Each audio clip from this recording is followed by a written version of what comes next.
greatest. Live from 10th Planet Austin, we welcome you to another edition of the 10th Planet Team Duels. Today's competition is a finish-only jiu-jitsu tournament. It will take place between 4 teams of 10th Planet competitors: 10P Los Angeles HQ, 10P Austin, 10P El Paso, and 10P Beaumont. Hey guys, what's up? It's Heather Jo Clark from 10th Planet Boca Raton, and I'm here today at the 10th Planet Eclipse. We're here at 10th Planet Austin, and we're about to go with the 10th Planet Team Duels. It's going to be an amazing show with 4 teams just battling it out to see who's got the best jiu-jitsu today. Here at the Eclipse, we're just going over different business things, different jiu-jitsu techniques, just basically sharing all our knowledge, all our secrets, and just sharing the love between the 10th Planet system. We're here to build the 10th Planet Association bigger than we could ever build it, and enjoy the show. Today's rules will consist of a single 8-minute regulation period, where all submissions are legal. No points, no advantages, no judges. A submission must occur during regulation, or both competitors will be disqualified. The competitor who submits their opponent will stay on the mat and immediately face the next opposing team's representative. The team with at least 1 remaining member will advance to the next round. In the event that the last member of both teams are disqualified, the round will head into a one-on-one tiebreaker. Team captains will choose the opposing team's representative. Overtime consists of 1 round minimum, with 3 rounds maximum. Competitors will get to choose their opponent's back or armbar position. Competitors can win by securing the fastest submission. However, if no submission occurs within 3 rounds, the victor will be determined by fastest escape time. This live stream is brought to you by FightFlix TV. Now let's get into the action. This is the 10PTD. Yeah. So much more to obtain, yes, money, power, and fame. Aim, I took off the restraint. Now I'm in a mission to change up the game. Now they got conditioned thoughts in my brain. Wanna tell me I'm lost and insane? No time to explain. When it came to do it, just say it. Say what I say and I do what I do, player. Move with a purpose, burn a few haters. Flows on the beat and leave.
Welcome to the 10th Planet Team Duel, coming at you live from Austin, Texas. We're here at 10th Planet Austin, and I'll be calling the action with my friend here, Donna Gonzalez. What's up, Drew? All right, what's up?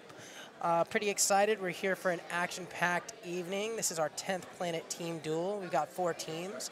El Paso, 10th Planet El Paso, Texas, 10th Planet Austin, Texas, 10th Planet HQ Los Angeles, and 10th Planet Beaumont, Texas have all put together teams of 5 for your grappling entertainment.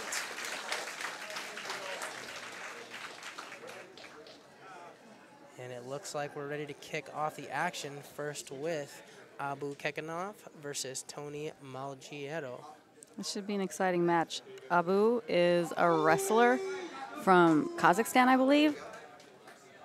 I believe so. And he's always putting on really exciting matches with people. So I expect this to be a really high energy match. So do you think coming out of Kazakhstan, what do you think his game plan is? Do you think mostly he's going to wrestle Donna, or what do you expect? I think he's going to wrestle this man like he's a bear. I'm excited to see it.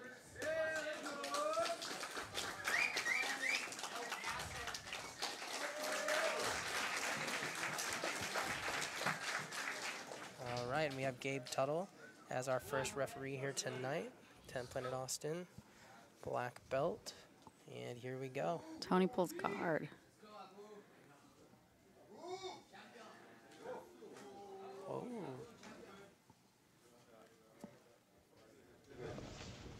It's a nice little Kimura attempt from Tony. He clamps back on. Looking for a leg lock. Abu is doing a really good job shutting him down, and now he's playing a bottom half guard position. Try to rush inside, push that elbow across. Looks like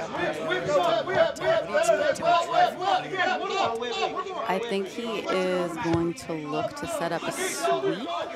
You know, the obvious place to go from there is the electric chair. He went back into it, and then Tony shut it down. So now I think Abu's going to be looking to wrestle up. He's looking for that single leg.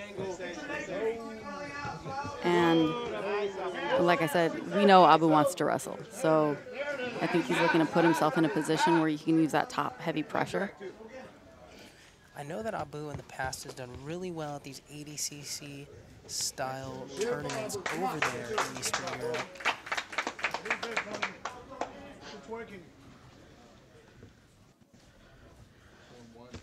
I think we might see a little bit of a leg battle here. Yep.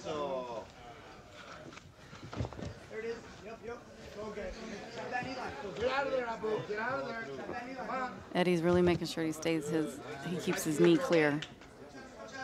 Doesn't want to see him get into that leg and take the battle. Well, you know, a shootout is a shootout. It's not a guaranteed thing. I think a lot of these guys want to put themselves in positions where they know they have the advantage. And unless you know that you're going to jump on that leg and you are definitely going to finish it, getting into a shootout's not really the best idea. I would have to agree. On the other hand, with somebody who outweighs you by a lot, a leg lock battle's not a bad place to go, because then you're not going to burn yourself out. Because if you have matches after this, oh, Abu's going for the leg. See?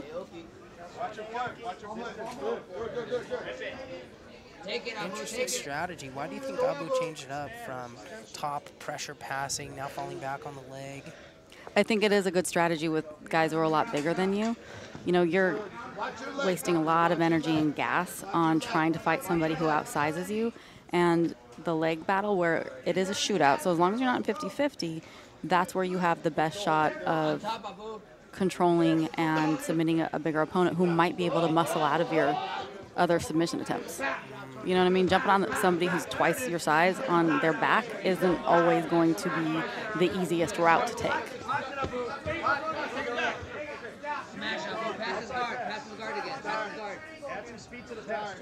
There it is. He's going for it again.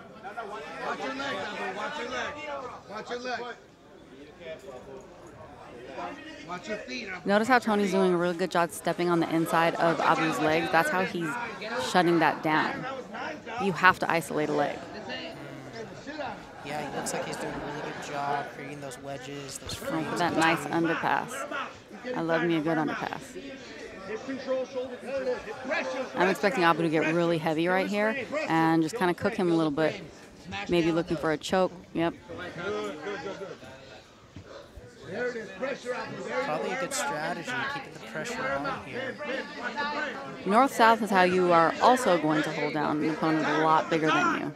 As long as you don't let them get under your hips, like Tony's doing a really good job doing right there. Notice how he's elevating Abu's hips and kind of shut down that north-south position. Abu likes to pass again. Really versatile in his strategy here. Very multi-directional game. Nice with the pass again. But he's got to get a little bit flatter with those hips if you want to be really effective in that position, because Tony's just bench pressing him right off of him. You can't let somebody, especially a stronger opponent, keep those frames on your hips. I was just going to ask, what are some of the challenges with the size difference, such as this? I mean, it's pretty obvious that Tony has a significant amount of Right. So you can't out-muscle somebody who's bigger than you. You have to out-strategize, and you have to find a way to compromise their body. Abu on the arm bar. And that's what he's doing. That's what he's doing. Like, going wild. Right? Notice his positioning. Don't let him, if he, there it is. Nice. So that's the strategy we're looking for, right? Take away your opponent's strength, compromise their structure, and then you get to win.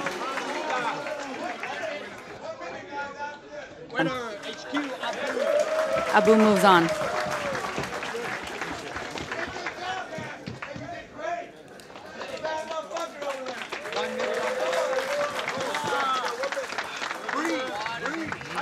Let's see how much Abu's gas tank was affected by that, though, because what we know him for is his high energy wrestling, and he just had to use a lot of his gas tank with that big guy. Which is true, but I have trained with Abu in the past, and I will tell you, this man has a gas tank, but not like many other grapplers. So I'm excited. It's the wrestling. Wrestlers don't know how to stop. It's true. It's true. I remember he did a team duel, and just before he had come to the team duel, he was at an IBJJF tournament. I remember that. That was like last year or something like that. Yeah. 6 or 7 matches. And then no, he had like a stupid amount of matches, So, yeah. like 12 matches or something like that, and then came to the team duel So and I took know out a he's bunch of prepared. people. All right, and next up, We got Julian from El Paso. Julian from El Paso. Julian Salcido. Julian is a purple belt. He's got the international symbol of I might wrestle. It's cauliflower ears. So if this is a wrestling match, now it's a lot. Oh, he's pulling guard. I'm surprised. I was expecting a little bit more wrestling. To be honest, I don't really want to wrestle with Fair enough. Abu myself. Then you have to deal with the pressure passing. So we're going to see, I think, a different strategy from Abu. You know, before he was dealing with the size difference, but now he's got a much better matchup, and I feel like he might be looking to be a little bit more explosive with this guy. Do you think there's anything to the similarity in strategy from the El Paso team as a whole? Because the last competitor pulled guard, now Julian's pulling guard. Do you think this is something maybe that they just trained in the gym, or do you think it's specifically tailored to Abu knowing that he wrestles? Sure, I think if you know you're going up against a team of wrestlers, pulling guard might be a good strategy. It is a jiu-jitsu match. Yeah. And EBI rules, there's no points for takedown. They're exciting. Sure. We love them, but there's no points. Sure, sub only.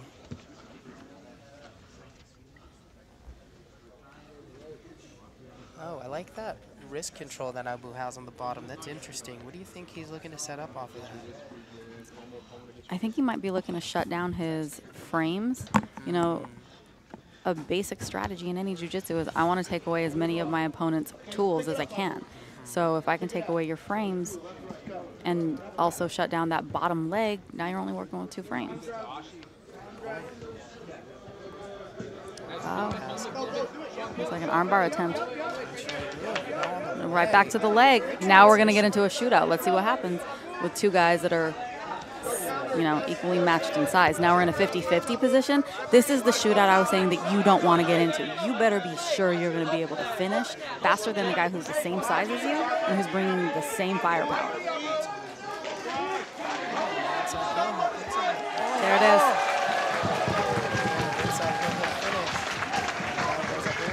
Down goes Abu, so Julian moves on.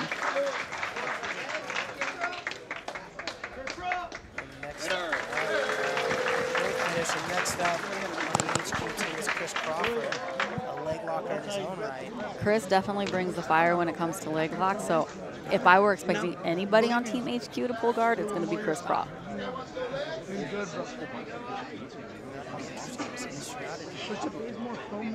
Like I mentioned before, it seems like El Paso strategy is going to just sit.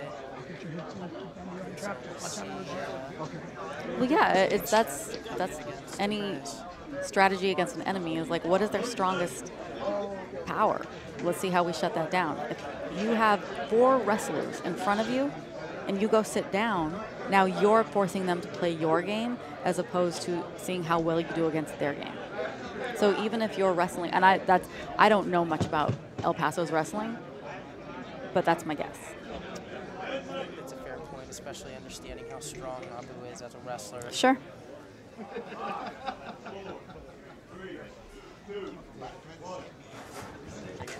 All right, and action. Chris Crawford and Julian. We're pulling guard again. There it is. But that's just 2 players. There's Chris on the leg, not a surprise at all. No. which is nice because we get to see that shootout. Julian's got some nice counters. I don't know if I'd want to get into a shootout with that guy. He is really quick. Oh, there it is. Chris Crawford. He seems to be really quick on those. Punch. Oh, that was Chris. I thought it was Julian. No, Chris Crawford finishes Good for him. the outside hitter. That's what Chris is known for, so no surprise there. Not at all. And it's so great when you get to see these shootouts. You know, a lot of people are afraid to sit and play legs and train. And this really just goes to show you the technical prowess of both gentlemen willing to go in there and just trade. What an exciting match, especially if you're a fan of leg locks. All right. Yes, sir. And so that puts HQ up one competitor. All right. El Paso has 2 guys out. HQ has 1. Defense is most important. You just need to stay on top of the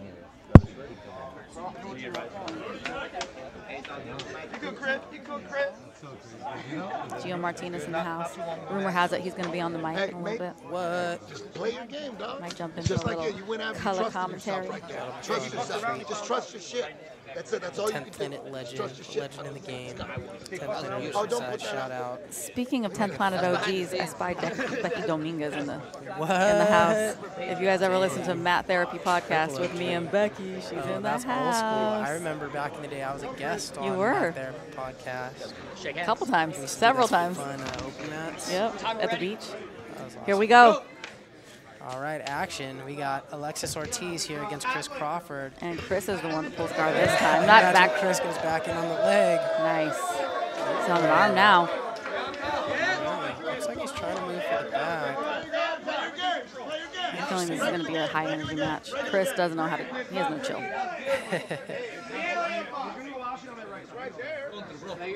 Alexis also the purple belt. Do you think the fact that, you know, purple belt against brown belt, do you think there's a distinct disadvantage?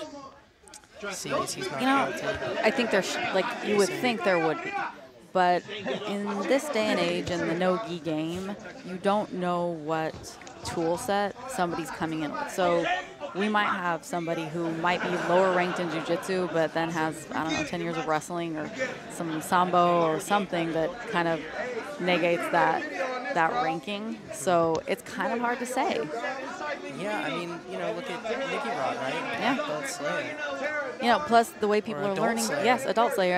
And look at the way people are learning these days. Like, it's so accelerated and elevated that somebody who spends 4 years in the game now might be in the same place that somebody who spent 8 years in the game a couple of years ago would be.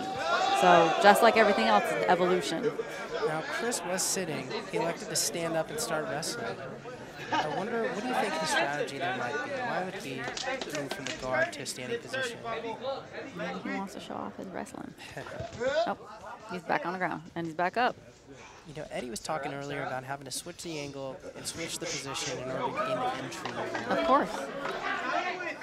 I think if you've been known for something for a while, it would behoove you to make sure that you have in other weapons than just the one thing, right? But Chris is back into his strength, which is looking to get a connection and maybe look to elevate his opponent so that he can start attacking those legs. Yeah, you're definitely right about not being too one-dimensional. I remember I trained with Gio not too long ago, and I'm pretty partial to my half-guard game. I like Sure. to play lockdown a lot. And I remember training with him, and he just shut me down over and over and over. And I sat on the mat with him after, and I'm like, Gio, what can I do better? And he said, get a new guard. There you go. And so I've been working on developing other guards. Guard control maintenance. So up to that point. Hey, if he wants to go legs, jump on his Important not legs. to be too If he one-dimensional. wants to go legs, just do it. And as Eddie mentioned earlier, you know, his goal is for everybody to be well-rounded. He wants everybody to be as possible. I think with the level of competition these days, you have to be. Chris looking for that rubber guard. Oh, right to the go-go. Go-go. Nice. To the He's got that clinch. go-go clinch. That's it. He's got it. That's looking nice. He's not But under the leg. yep, Alexis is doing a good job at controlling that bottom foot on Chris, There which it is is. stopping. And now Once he Chris is slips under it the in, chin. This is pretty unstoppable. This is where you As want to soon be as in the he go-go forces clinch. his Yeah. legs, it's game over. And Alexis is doing a really good job at controlling that because once that foot comes over his ankle, he will be able to apply a lot of pressure. But that foot across the face and the clinch is not comfortable. What is saving Alexis right now is the fact that Chris isn't under his jaw. So you can squeeze somebody, and it just kind of depends on where the pressure is on Alexis's head. He was able to withstand it and start to inch his way out the back door. Incredible resilience from Alexis. I mean, he was deep in the game. That man can take a lot of pressure on his face. Nobody needs a shit on the face like that. Oh, man. And that flying, the way he just that was nice. Kung Fu in, man. That was nice. That's it. That's what Eddie talks about. We all got to have a flying Kung Fu. It's okay, just breathe, just breathe. You don't want legs, you just breathe. Now we're looking at Alexis' passing game. There it is. That was nice. Twister. So he has to be really careful with where Chris's frame is in this position. Twister side control is only effective when you can stuff their arms and get really right in so that they cannot frame against you. So Chris is trying to create a lot of pressure on the back of Alexis's head, and Alexis is making sure that he doesn't start slipping down lower on Chris's body, or else he's going to be putting himself in a bad position. 3 minutes and 40 seconds left. Only a few minutes, let's go. Action this Alexis round. gets to the mount.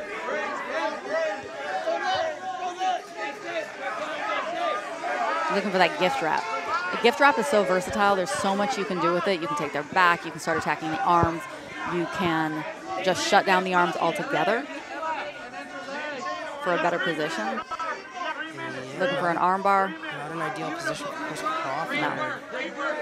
You see him trying to peel, Alexis trying to peel that wrist on the top. Yeah. And now he switches. What could he possibly set up if he gets good control of that arm there? Depends on where he wants to go. He can take the back. He can go for a Kimura. He can go for an arm bar. Chris is doing a really good job staying on his hip and keeping his frames really nice. His arms are separated now. He's going to be in trouble. That's not a great position for Chris. Rule number one of this really, defense, obviously, is not letting anything be separated. And the more Alexis can separate his arms, the more trouble Chris is going to find himself. I do like this reverse Alcatraz kind of mini stomp that Chris has going on the bottom there. Yeah. Well, that's benefiting Chris staying on that hip, and so now Alexis is choosing to go to side control, which a lot of I do. I think that sometimes side control can be a lot more powerful, especially depending on what your strengths are as attacks. I would usually say that side control is a preferable position to somebody who's bigger than you. But Chris was really able to, as a smaller guy, to escape that easily, and that's going to come from where your pressure is. If you're not doing a good job at shutting down those small angles, the smaller person is always going to be able to escape from a position like that if you give them any space. Yeah, it didn't seem to be too effective of a game plan for Alexis because he did give up the guard recovery. Chris is able to play his open guard now. Yeah. Now we're back on the leg. Shootout. Chris is looking pretty fatigued here, though. Yeah. Well, it's the second match in a row. He's using a lot of energy. And Alexis has there's a size difference there. Yeah, a little more than 1 minute left. Leg locking somebody who's significantly taller than you is also a little challenging. So he's got you see how much space he has between his elbow and the heel? That's space that he's got to make up with the shorter legs. Steering wheel, roofing that thing over. Eddie's calling out 50 seconds. So long. A survival in this situation, though, is they both don't move on. And he gives the thumbs up, Chris Crawford, surviving the switch grip. And neither of them have a finishing position right now. They're just both going to be able to hold each other there. Yeah, it seems like that might be the strategy. Yep, it might be. Oh, Alexis looks like he might be in a little bit of pain. I mean, which gives HQ the advantage because they're already up a competitor. There's a lot of space between those heels and Chris's elbow, though. He's got some real estate to make up there. Finishing a straight ankle lock from there with both legs in is going to be a challenge. There it is. So what happens in this situation is neither of them move on. I'm sorry. Ask my fucking team.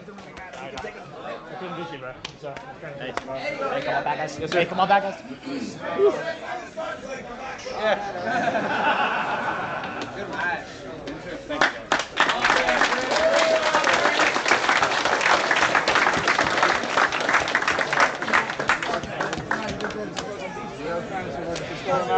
Of course. Yeah, friendly competition.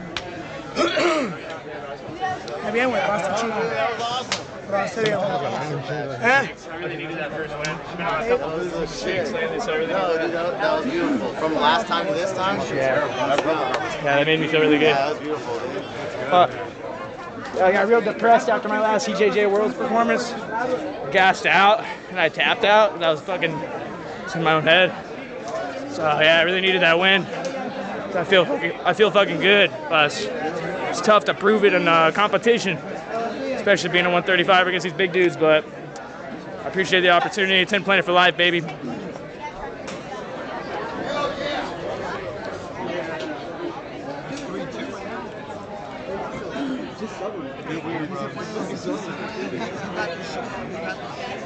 Bro, that's it. You just got something.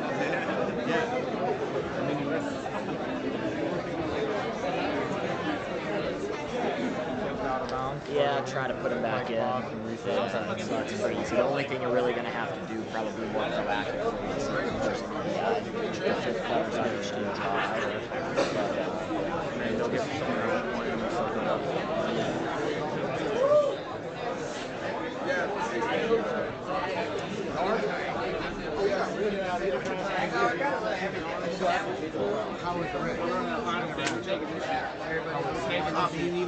I was nervous, Robbie. I was nervous. Competing a little bit, man. Quintet, I'm 137. Hey, that energy, that first match that you had, just do that every week.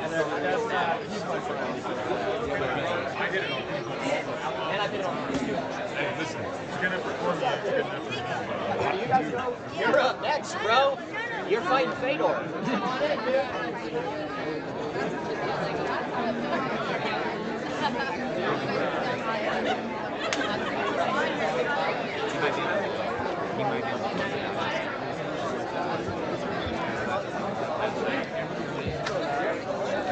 I've still been like straight. I can't I've just seen that last night.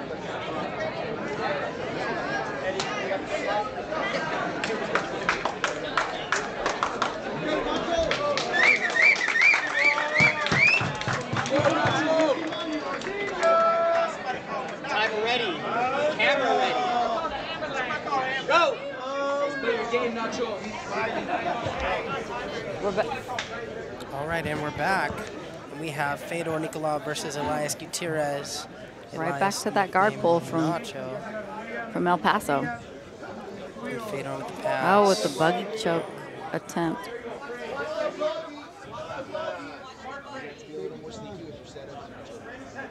Fedor's going to have to be really careful there. Good pressure. Shut it down. Fedor, known wrestler, though he has some really amazing rubber guard we've seen him develop over the years, you know, training with Eddie these past couple of years. A lot of Dead Orchard finishes in competition. Super tough guy. You know, I don't know much about Nacho's game, but judging by how he's moved so far and his body type, I'm gonna guess he's a big rubber guard player too, and we're gonna see a lot of these buggy choke, really flexible choke attempts from him. Wow, it looks like he had about 2 or 3 different submission attempts going on. What is this that he's committing to? He has that reverse triangle, but Fedor staying nice and wide with those shoulders is usually going to shut that down, and that's what he did. Interesting control here too. It's like a harpoon style control. He's grabbing the inside of his thigh there. Yeah, he's doing what we talked about earlier, is if I can shut down as many of my opponent's tools as possible, then that opens up my attacks. But it seems like Nacho is all about those legs. That's what I'd be worried about right now. Those lanky guys, man, they're sneaky with all of those like crazy guards and attempts and chokes. And it looks like there's a significant weight difference here too with these two guys. And Fedor is doing a really good job with that inside frame, and I think that's what's saving him from all of these like reverse triangle attempt. Barrage of attacks coming from the bottom here. Yeah, usually with a bigger guy in that top pressure, smashing them is how you can negate somebody, but I think Nacho's entire game seems to be built on somebody smashing him from the top. I mean, he seems really yeah, committed look to this at that. I don't know what here. you call that, but the like side guard. He's looking for an inversion. If he can start elevating Fedor's hips, that's how he's going to get underneath him. I'd be watching that.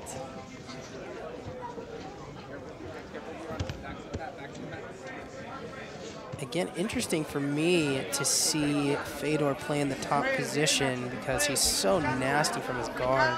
But I think just a testament to how well-rounded, you know, he is. Back to Eddie's point of wanting us all to be as well-rounded as possible. Sure. Here he goes at the high guard. What do you expect to see here? Well, I think that's the smart play with somebody when there's a significant size difference. We've talked about what's smart from the smaller guy, but obviously what's smart from the bigger guy is to use your size to shut him down and smash him. Yeah, I would agree. And that's what Fedor is doing. He's staying nice and heavy hips, heavy chest, heavy with the control. That's the play on somebody who you outsize and you can outmuscle. That's why the smaller guys have to be really heavy on the strategy and the escapes. Agreed.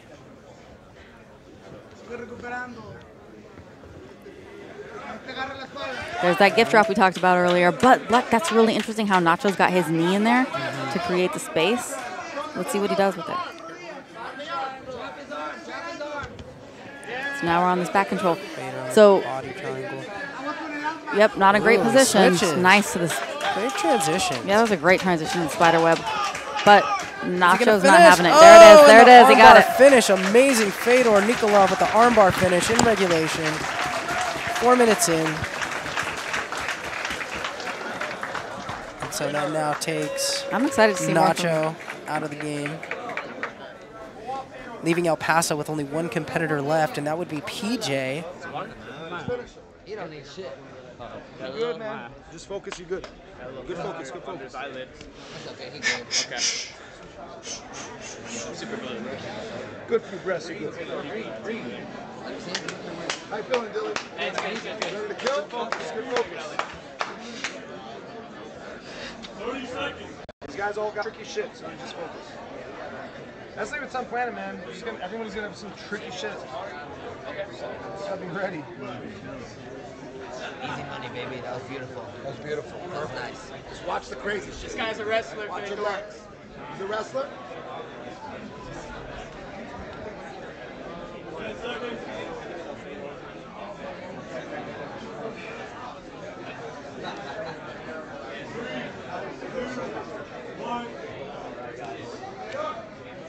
Timer ready? Go!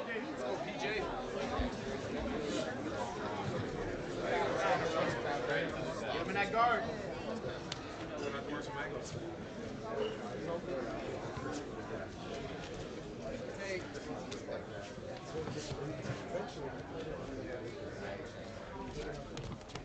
See some sambo.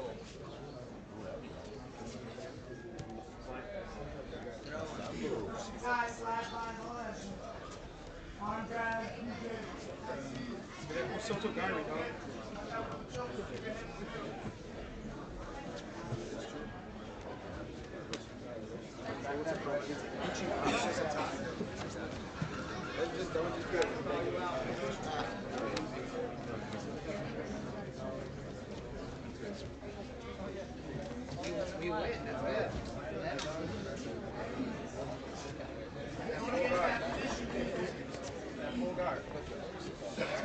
Moving a guy around who's that much bigger than you, not impossible, but you're going to be expending a lot of energy. And they're both fighting for inside position. These are two guys that know how to hand fight. Eddie calling for Fedor to pull guard.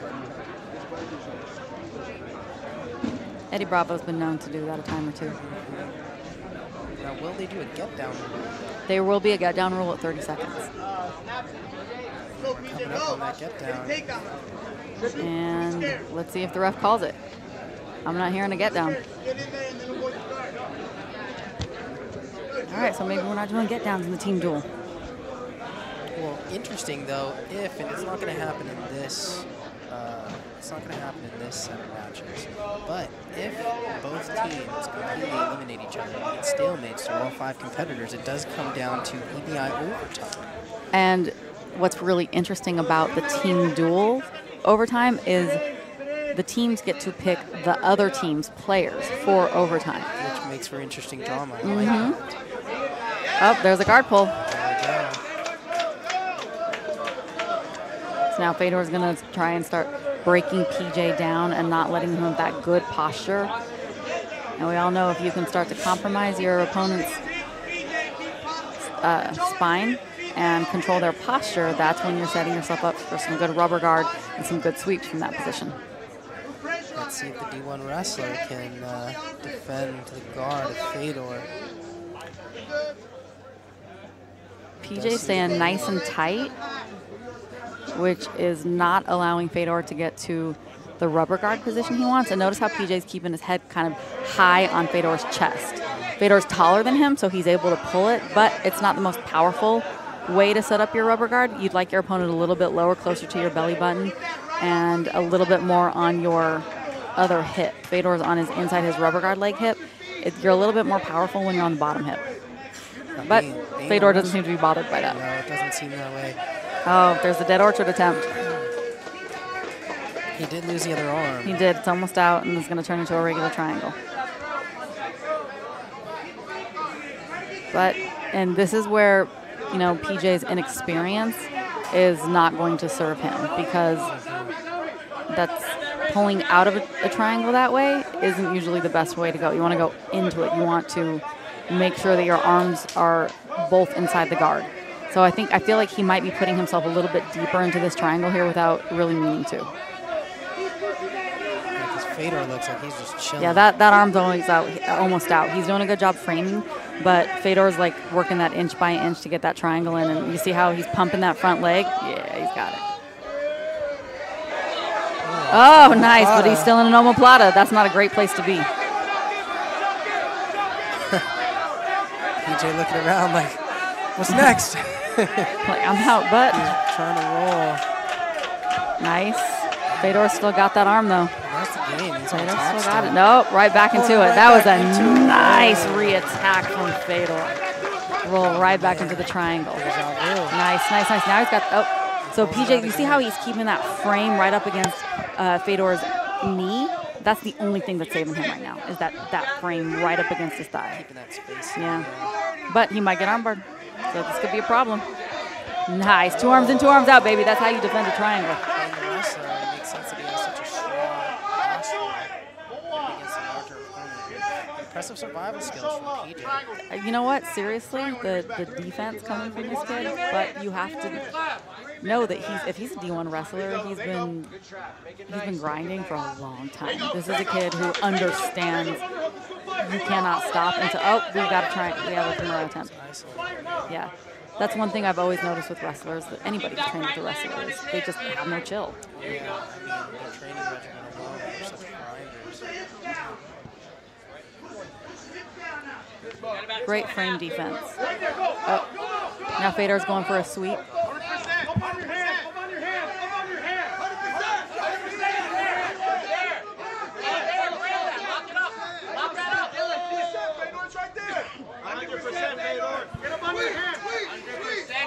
Fedor's doing.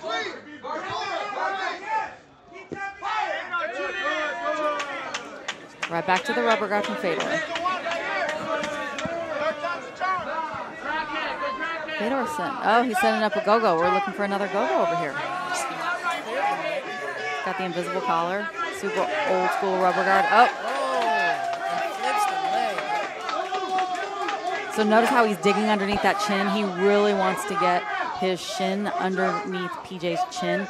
This leg that's down and weak, he's not engaged with this bottom guard, and it looks like PJ might be able to slice through for that defense, but that doesn't mean he's not in trouble.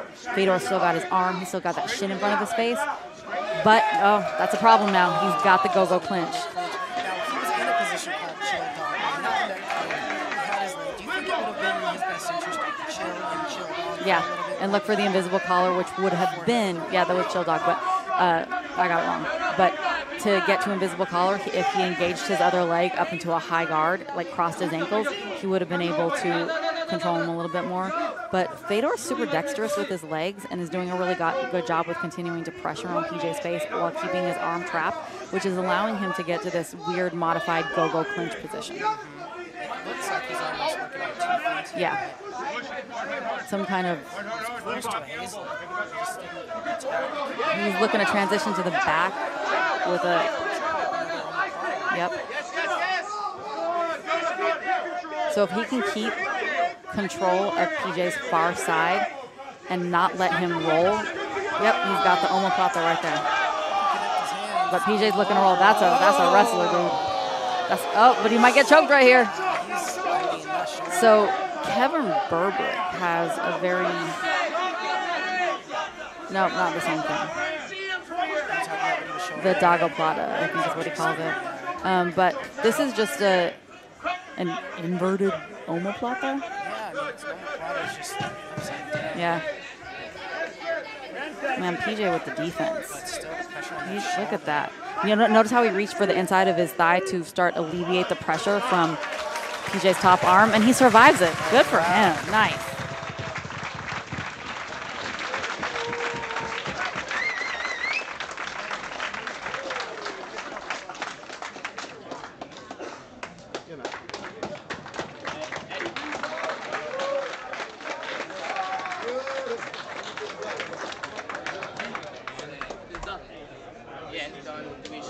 Next one?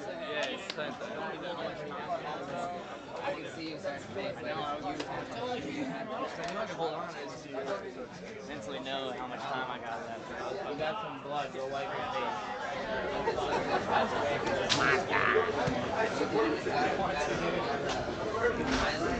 No massage? What the fuck? Thank you. Beaumont, I'm good. Beaumont, I need some massage, please, bro. What do you need? What do you need? Your arms? He needs a massage, You You guys are fucking here. dogs? Hold on. You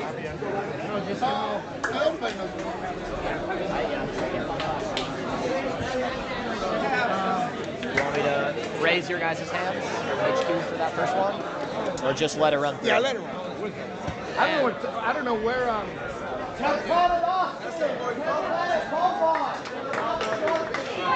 Dude, it says the camera's still charging, but I only see one bar.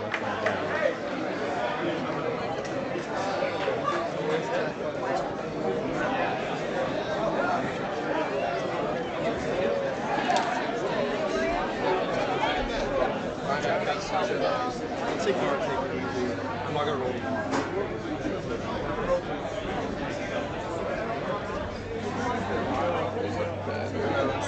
Can we get it on this guy? We need another round for this guy. Honestly, if you want to just hang out, we'll get that.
I'm switching up with Donna, so I'll be here, Gio Martinez, hosting this match. We're here with the one and only Freakazoid, Gio Martinez at 10th Planet Oceanside. Yes, sir. Stoked to have you here, bro. Hey, man, I'm excited to see these guys go at it right now. You know, seeing all these upcoming killers trying to prove themselves.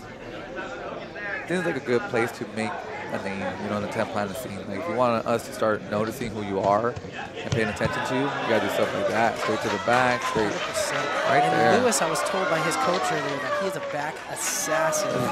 Right. Look out for him in the back, and he goes straight to it. El is trying to survive. He's trying to, you know, hand battle, keep that shoulder high, keep the chin down to the chest, looking good. But bad position. No one likes to be there. No one likes to be there.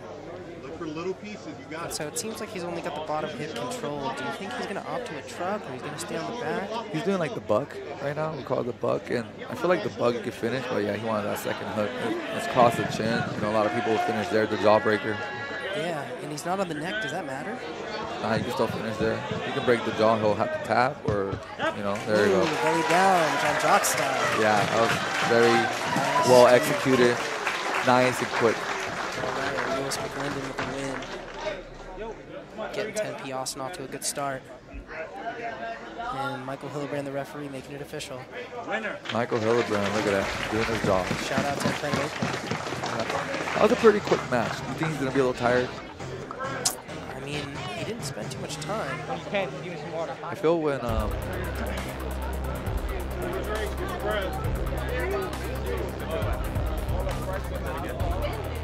Bye-bye. Bye-bye.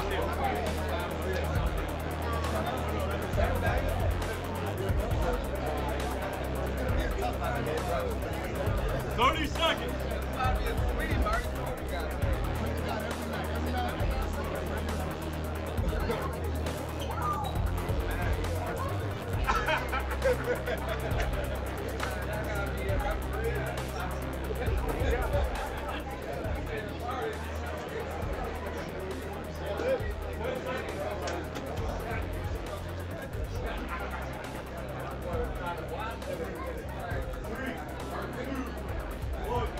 All right, you ready?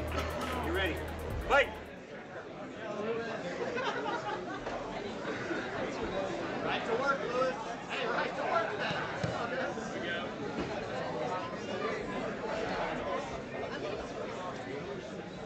Good pressure, Lewis. Yes, sir. I'm told by his coach that Michael has a really good back escape. Okay. So maybe we'll see a good matchup. There it is again. Lewis goes straight for the back, so let's see how efficient Franco is at escaping this back. both coaches, you know. Again, Gabe Tuttle says that Lewis is a back Exactly. assassin, and he's proved it. He's shown here today, straight to the body triangle. Let's see if Lewis could survive that, you know, crossface or jawbreaker he was doing earlier. Because, man, not a lot of people want to be in that situation when your jaw's about to get broken. Well, you've almost broken my jaw many a times, Gio, so. Hey, man, I'm just doing my job. These guys, though, you know, the thing is, they don't, you know, they don't have to get under to finish, but it's a lot more difficult to finish when the jaw's in the way. You know, some guys can eat that when they have the Jay Leno chin, you know, big chin guys. Not me, bro. Honestly, I don't like people going around my chin either. I feel like I'd rather sometimes just like work my way out, you know, instead of just chilling there. I remember the first guy who ever did that to me was Nate Orchard. Shout out to Ooh. Tempe, Seattle. I went to go visit him when he was in Portland, and he let me train with him for like 2 weeks. Yeah. But, you know, he had to piece me up like my first day in there. He almost broke my jaw, he almost broke my foot, and then he hugged me, and then he taught me some amazing jiu-jitsu. Dude, the thing about Nathan Orchard, man, his finishing power is one of the best I ever felt in my life. Yeah. Like, I could finish. Like, I just, once he gets a hold of something, like, I could finish, you know, and there's that finishing power that you develop along the way. Some people never develop that, but guys like that, you can't give them anything. It's dangerous. Right. We are seeing some great survivability from Franco here. He seems pretty calm, yeah. He seems pretty calm. And he's out. Look Oh, at that. and his own counter, too. Ooh, to the footlock almost. And back on the back, Lewis McLendon, the back assassin. He's kind of in this almost. The back Houdini over here right coming here. from Franco. And back into the leg locks. I like that. He's switching it up a little bit, going for some legs. You know, I think Franco has more energy. He should have more energy, obviously, because this is his first match. Ooh, He's stuck. Like he's stuck. Heel hook. That's a bite. Lewis seems to be panicking. Good hand battles. Sometimes the hand fight just keeps you alive, you know? But he seems like he feels pretty safe now, so no more hand battle. Now he's just kind of trying to, like... What could Lewis do to save himself and just put himself in a better position here? I think he just needs to get all the way out and come up. Like, exactly what he did right there. Just get out. Sometimes you don't want to play there, you know what I mean? Ooh, Franco saying, take my back. And a lot of people seem like they got mad when he did. You know what I mean? They were like, what is this guy doing? No one should give up their back in jiu-jitsu ever. We've seen Eduardo Telles, you know, play that turtle game all day. Oh, yeah, of course. In EBI, he was doing that, like, here, take my turtle. It's like that saying he says, like, even though he has his back, who's on top of who? You know what I mean? Who's carrying whose weight right now? Right? And there he goes. He's back out. BMAC really did a really good job teaching me that, of how he can, even if he's on bottom or in a bad position, he can still make you feel like you're under his control. Yeah. Franco's doing a great job. Dude.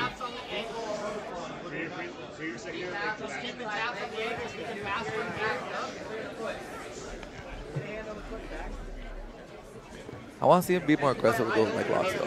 You know what I mean? Because he just keeps putting himself in a bad position and then working his way out to a leg lock, then getting back into a bad position. I want to see more attacks. More offense. Yeah, it's like when you get him in a good position, or like any leg position, it's good to at least make him think about the attack. If you're not going for any attack, the guy's just going to chill out and, you know, get out of the position and go back to his position. And that's what's happening here. So it looks like Lewis really likes the back. He's seen Franco's ability to really escape. Eddie Bravo just choked me. He has been choking me since I was a white belt. What's a good strategy for Lewis moving forward if he's finding no success with the back? I'll switch to armbar, right? Like, we know that armbar has a high finishing rate, just like the back. Maybe not as much, but, you know, some people are really good at defending the back. They spend so much time defending the back that their armbar defense might not be as strong. But that's just, you know, you never know. He's going for it now. I mean, that was his shot right there. He didn't have no grips or anything, but he's in the right position to set up that armbar. You know what I mean? Right here. Just go for it. Go for spiderweb. Put yourself in there, and let's see what we can do from there. I don't know why he's trying to trap that arm. He already has a trap. Oh, he slipped the elbow though. He needs to go more north-south to set up that armbar. Oh, look. Oh, no. I feel like Franco is one of those guys who's just really good at staying away from, you know, the kill or whatever. He can get put in bad positions, but he's always slipping out his elbow or clearing the neck. Just those little moments before he dies, he gets out. So do you think his strategy from here on out is to just stalemate, get the guy out? I mean, obviously, he would love to, you know, get a submission right here, but I just don't see it happening because he's not active. You know, you have to be active to get stuff. He's just playing defensive mode, and he's doing a great job, you know, not getting submitted or letting anything get too far, but it's tiring. Yeah. You don't want to be there, you know what I mean? Defending all day and stuff like that. It's tiring. That's a dog's life, you know, to play defense all the time. And then if he were to win enough to go to the second match, he'd have no gas left. Right. Sometimes people think not doing stuff, like, because he's just, like, stalling in a way that he might conserve more energy that way. But he's letting this guy work offense, and I think that's slowly draining him as well. Yeah, he is throwing a barrage of attacks, constant movement. Earlier, Franco was fresh, but Lewis seems to get a second win right now, and I see him kind of, you know, being a lot more aggressive towards the end. I think he's been aggressive the whole time, but I just feel he has a sense of urgency because he knows his time is running up, and I think he would love to have 2 submissions for the 10 Planet crew, for the 10 Planet Austin crew, sorry. Sure. It feels good when you can do that for your team, you know, get up by 2 wins, and they come in feeling a little confident. You already up a guy. Yeah, that feels good. You want to do that for your team, you know. He wants to be a guy. Yeah. Help out his crew. Now, what could he do to make his position on top a little more efficient? He's doing the right thing by finding his underhook right there. You know, you need to find. Ooh, Ultra Kimura almost. Yeah, he's going for some Kimura trap game right now. They're rolling into the crowd. Gio Martinez on the Ultra Kimura. Hey, Ultra, man, that's the real deal. Right here, he has the armbar, but once again, Franco with the Houdini. I love it. I mean, don't get me wrong. I always appreciate the offense more. You know, I'm just that guy, but I love seeing good escapes. You know, guys are hard. We got like one more look at this here. Let's go. Position as they rolled out of bounds. What do you think? You good with it? You know, what do you think they're going to go for right here? The Kimura again or the armbar? We'll see. Seems like he's just electing to stay on top, and he's finding no success with the back, so I think he really wants to hunt these arms at this point. I think that's his best go. Strategy. Yeah, that's his best go-to. I mean, how about a head and arm triangle? You know what I mean? Like, why not? Yeah, well, he keeps getting that underhook. He's on top. Like, my other option would be I'll go head and arm, and if the head and arm's not working, you switch to the armbar. He might be doing something like that right now. Yeah, but I've seen him really settle into a good, like, low, heavy mount. No, here. no.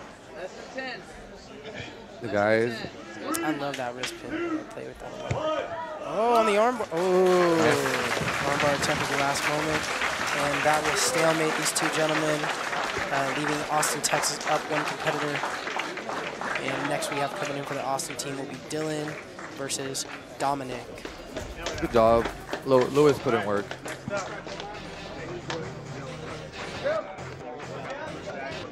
Go, dog. Timer ready? Go, dog. Watch, go.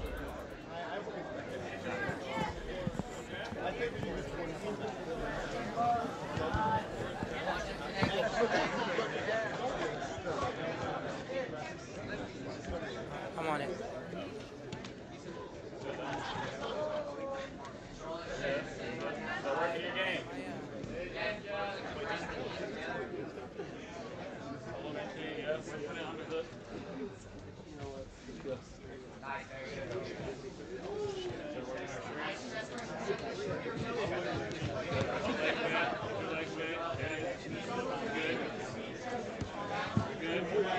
So Dominic is a very active competitor, I'm told. A lot of movement, as we see with the flying Kimura. Yeah. So I think we should expect a lot of action from the smaller guy. Dylan used to train at 10th Planet San Diego with Boogeyman. Oh, cool. And he's kind of Gabe's, like, buddy. You know, like, they've been together for a long time. They kind of started together, and they hang out together, and now they're both in Austin representing. But Dylan's always been a go-getter, you know. He's always been a hungry cat, always, you know, trying to step up his game and make some noise. So I like to see him really go for it today and, you know, just demonstrate everything he's been training these last couple of years and try to make a name. You know, this is a good opportunity for people to get to see his game and what he's all about. You know, and I love that loyalty, man. When you find a team you love, you stick with it. I think there's something to be said about that. Yeah, definitely. And the thing is, at the end of the day, is like what's cool about 10th Planet is like these guys, like we have 10th Planet guys, if they move away, they can find another 10th Planet, you know? And the guys that do that, I always respect those guys because, you know, they're, like you said, loyalty. That's something that I respect that quality in people. You know, I had a student move to kind of the middle of nowhere, Oklahoma, where there is no 10th Planet, but he found a John Jock affiliate. You know, he still kept it in the family. You find a way, you know, I mean, if you really want to make it happen, right? 100%. At least stay within the lineage, right? Yeah. So Dylan's staying on top. Seems like he's working some good passing, some good. Let's go. Oh, he almost got swept, but it was just a little off balance from Dominic Green.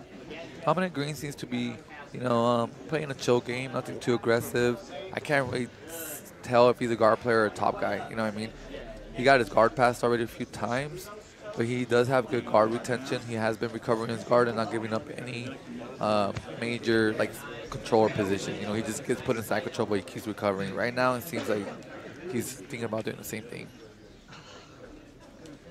So Dylan on the top, not really able to get the pressure high on the chest yet. Right. What do you think he could be looking to do from this position? I think he should be working that underhook with the left arm. You know what I mean? Trying to really get that underhook right there, pummel through, because you notice how Dominic now has the underhook, and that's going to be his ticket out. If he keeps playing with that, he can bridge and start turning to a dogfight position.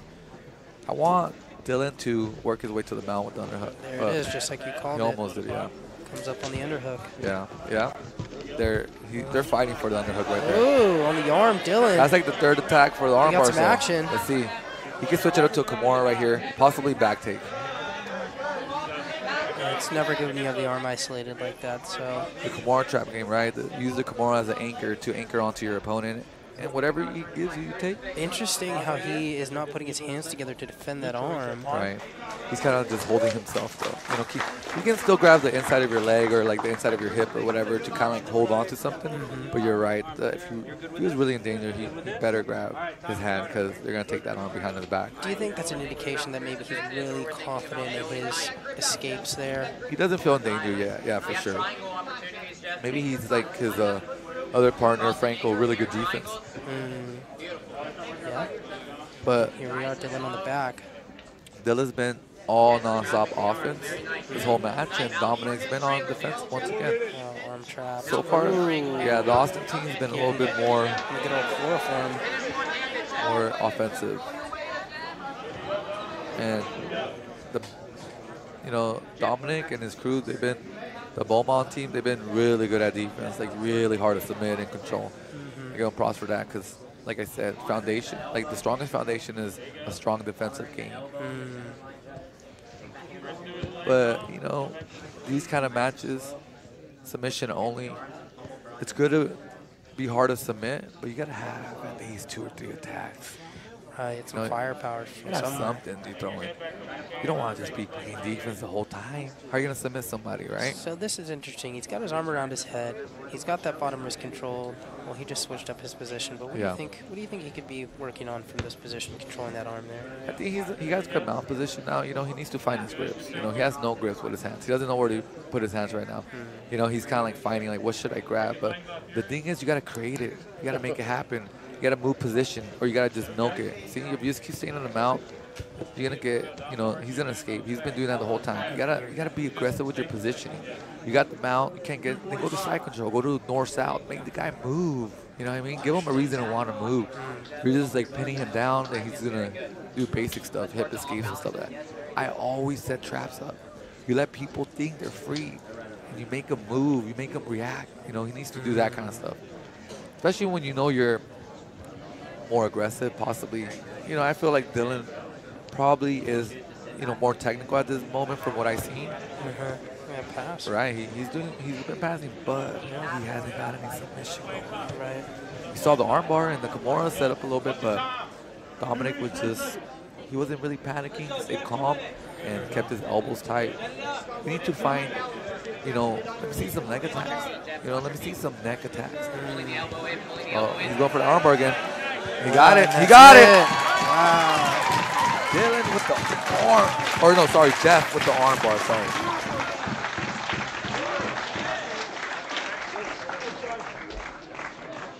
Winner.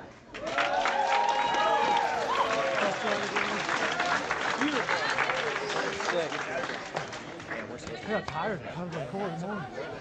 That's my water. Deep breath. Catch your breath. Whew. Gotta start competing.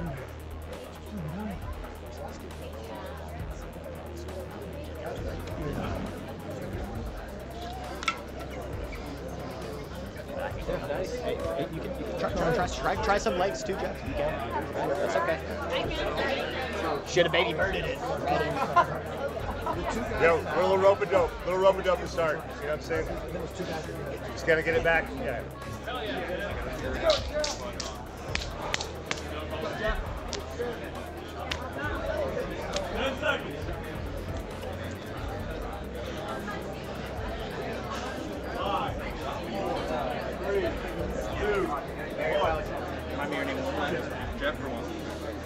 All right, next match. You got Colton from Beaumont versus Jeff from Austin.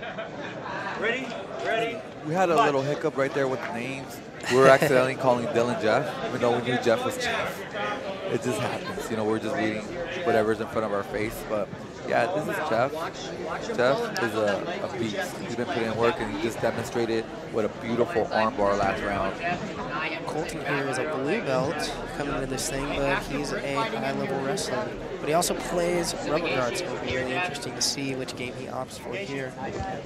Tempe Belmont's coming in with, not a high belt team. They're all kind of like lower belts. They're, probably doing really well out there in their school, and this is their opportunity to get some shine. So it's cool to go into tournaments like this and possibly take out a higher belt, someone that's more, you know, has more experience than you. I mean, they got nothing to lose. You know what I mean? They're going for it.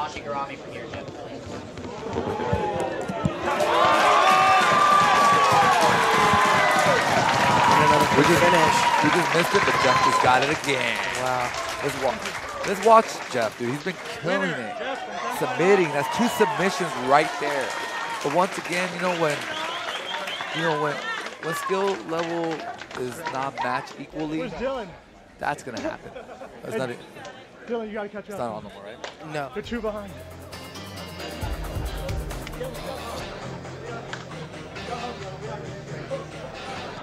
I don't private bet with Dylan. I just felt Dylan about it. I wasn't going to tell him unless I was this far ahead. Unless the bet was about it.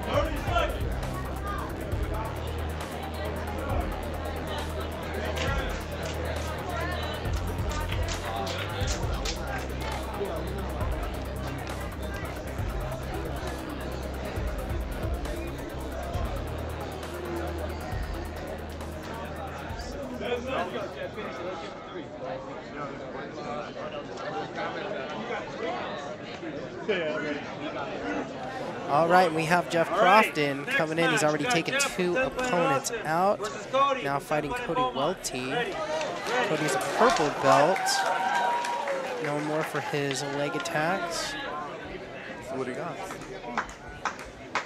Jeff is trying to take everybody out right now. That's his game plan right now. He's proven to be very savvy and have a well-rounded game. He is pretty well-rounded, yeah. I think he can play a little bit of everything. The thing is, his composure's awesome right now. He's not, he doesn't seem drained. He doesn't seem like he's stressed out or anything. He just seems like he's in the moment. And those are the best times to perform the way you want to perform, when you're in the moment. He seemed to be really trying to get that butter half game going. He ended up taking the sweep as Cody conceded the position. See what kind of passing he has here. Staying on top. At this point, he's probably, he's had 2 matches. It's not easy going, on your 3rd match against a new opponent, a fresh opponent that it is. And, we know he's leg savvy, and he's showing us some good leg transitions right there. Do you think cardio? Oh wait! Oh. Do you think cardio will be a major play for Jeff here? I mean, Jeff has great cardio. I feel like, but cardio gets to you. Everybody, no matter who you are. If you're in like this kind of environment, like the Quintess style matches, every match drains you. Whether you have a quick or low match, it just drains you. And knowing that you have to go against someone with a different kind of flow, a different style.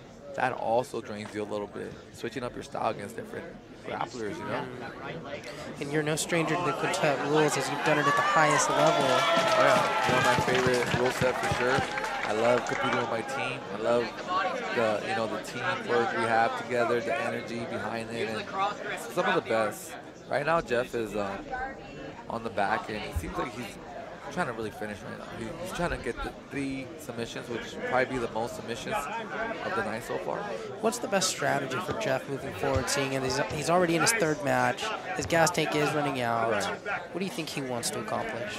I think he wants to finish this one and possibly the next one, just give up the tap, maybe just to conserve some energy or possibly not get injured, you know what I mean? We got the 10 Planet crew watching in the back. Everyone's checking out the matches. What a beautiful day it is today. Some good jiu-jitsu being displayed, and we're all here just to have a good time and enjoy ourselves and really see what these guys got to show us. What do you guys got? I want to see some good stuff from you. And these kind of tournaments are designed for that. Eddie throws these for us to represent, have a good time, and show who we are. Show some jiu-jitsu, some awesome jiu-jitsu that is. Speaking of events, coming up in 1 week, nice pass. 1 week from tomorrow, will be 10 PQ, awesome. The middleweights, to see who gets the 2nd spot in the upcoming CJJ. Man, this is time to be 10P, here he is on the choke. It's like a short choke there. He got it! And he finishes it. Whoa! And the crowd erupts. That was an awkward position, too. Wow. That was a weird angle. And he's just taking out the whole rest of the team himself. Jeff doing.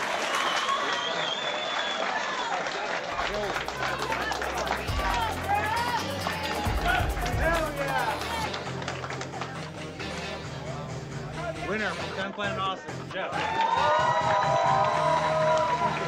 Thank you.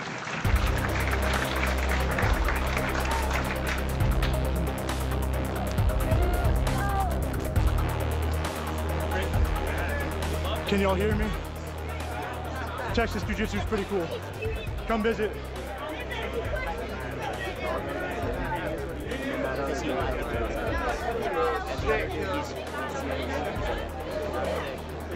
Me and Jeremy, and then so who do we think they're going to send out? I think anyone on our team. Man, I don't know. Did I root for? Yeah, you're done.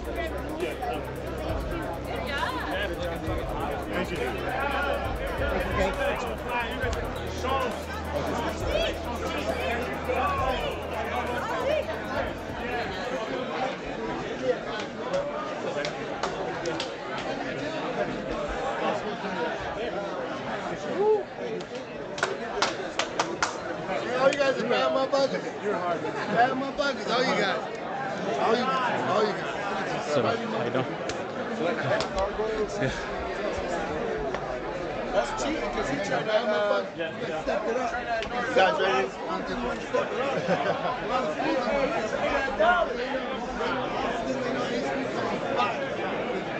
Happens inspiring. Paso.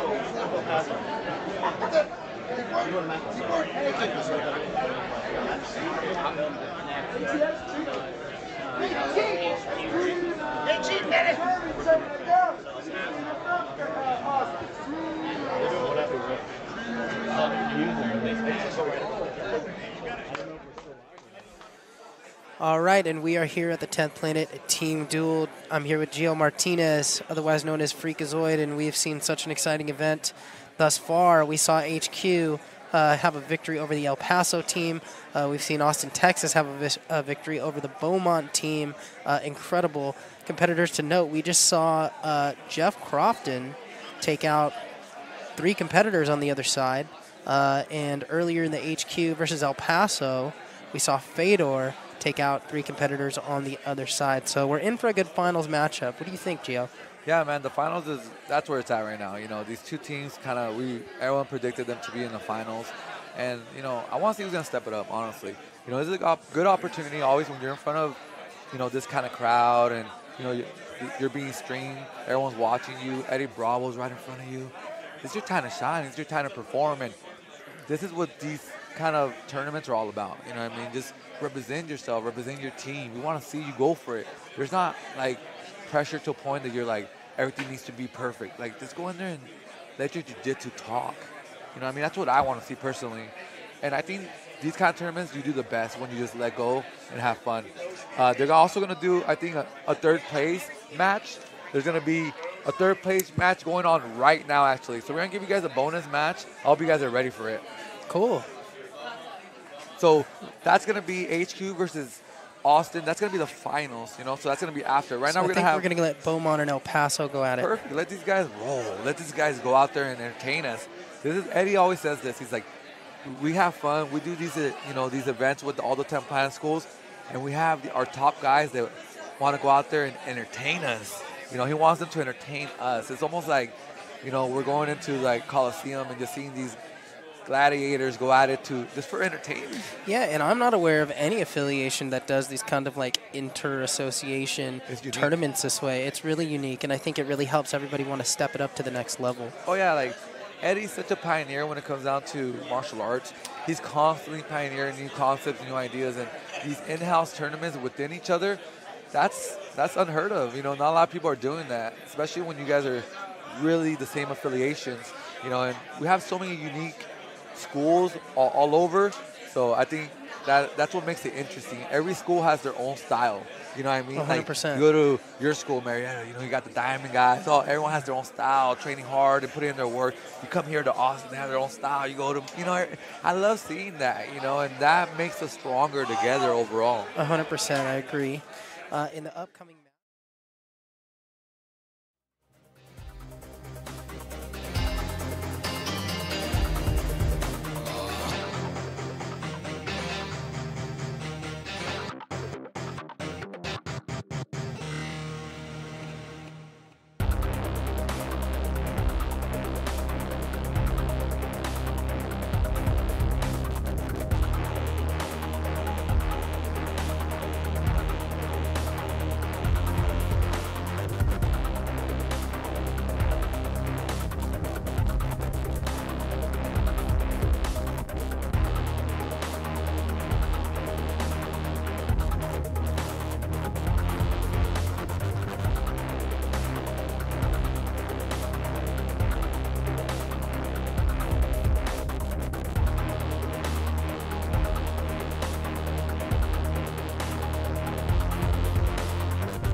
here, presented by the Grappling Network and brought to you by FightFlix.tv at the 10P Team Duel here in beautiful Austin, Texas, here at 10th Planet Austin. I'm here with my co-commentator here, Gio Martinez, Freakazoid. How we doing, everybody? We're about to get it going. We already had 2 awesome matches from HQ, El Paso, Beaumont, and Austin. Now we're going to see the semifinal match for 3rd place, El Paso versus Beaumont. And it's cool to see, some of these guys that haven't really seen much showcase some of their skills. 100%. Like you said earlier, the opportunity to showcase what you got in front of the master himself, Eddie Bravo. Yeah, man, that's what an Eddie. Opportunity. Who do you think from El Paso? Did you see anybody there that you were impressed by?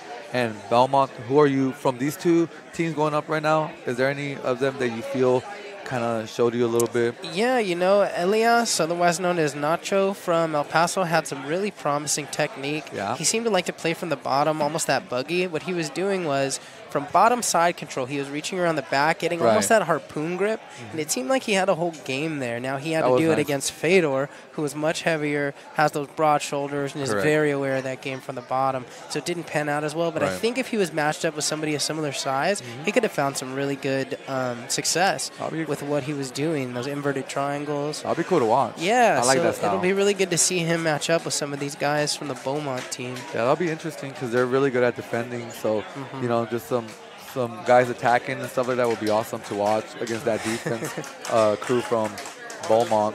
Cool. Here we are back to the action. One thing, too, from El Paso, I really like Tony. I saw the guy Tony. He was the first guy, bald dude, kind of strong dude. He really impressed me because I know how tough Abu is. Yeah, Abu's tough as nails, bro. Here we go.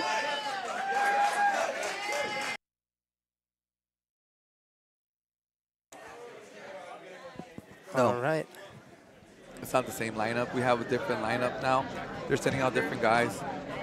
Possibly depending on your cardio, how you feeling. You feel a little tired? Then we're going to hold you back. Get some more rest time, But guys that want it, they're like, just send me out there, coach. Those are the guys you're going to send up first. And it's cool that we can switch up their rotation depending on how they feel.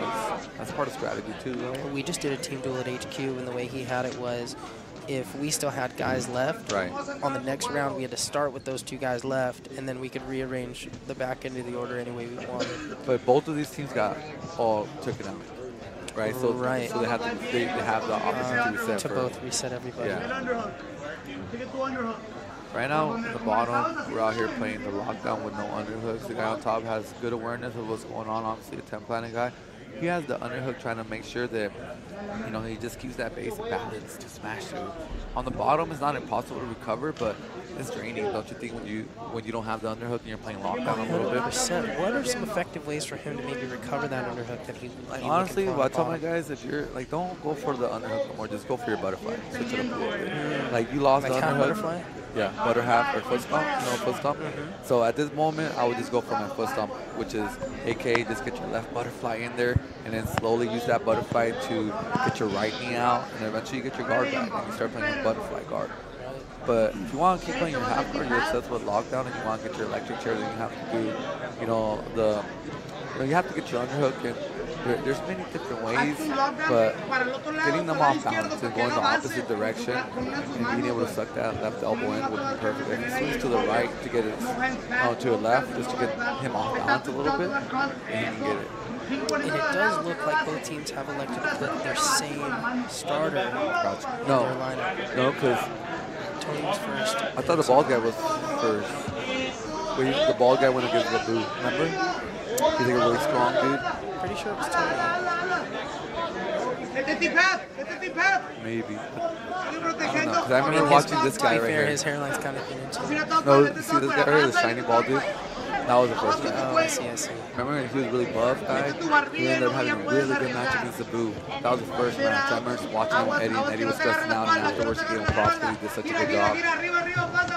And props, by the way, to the old gentleman who's still coming in and scrapping out with these young guys, man. Oh, yeah. Not an easy grind. Oh, but, jiu-jitsu's for everybody, man. You could be a killer at any age. If you put in that work and you get technical and your body is not damaged, you can be a killer out there for sure. 100%. Side control for Tony here, El Paso. Well, he's got an interesting little grip on the armpit there. What do you think he could be trying to set up from this position? From the top, I mean, right there, that back step was pretty nice. Like switching it up a little bit. But, these guys from Beaumont seems to be very savvy with their escape. Yeah, they got good survivability.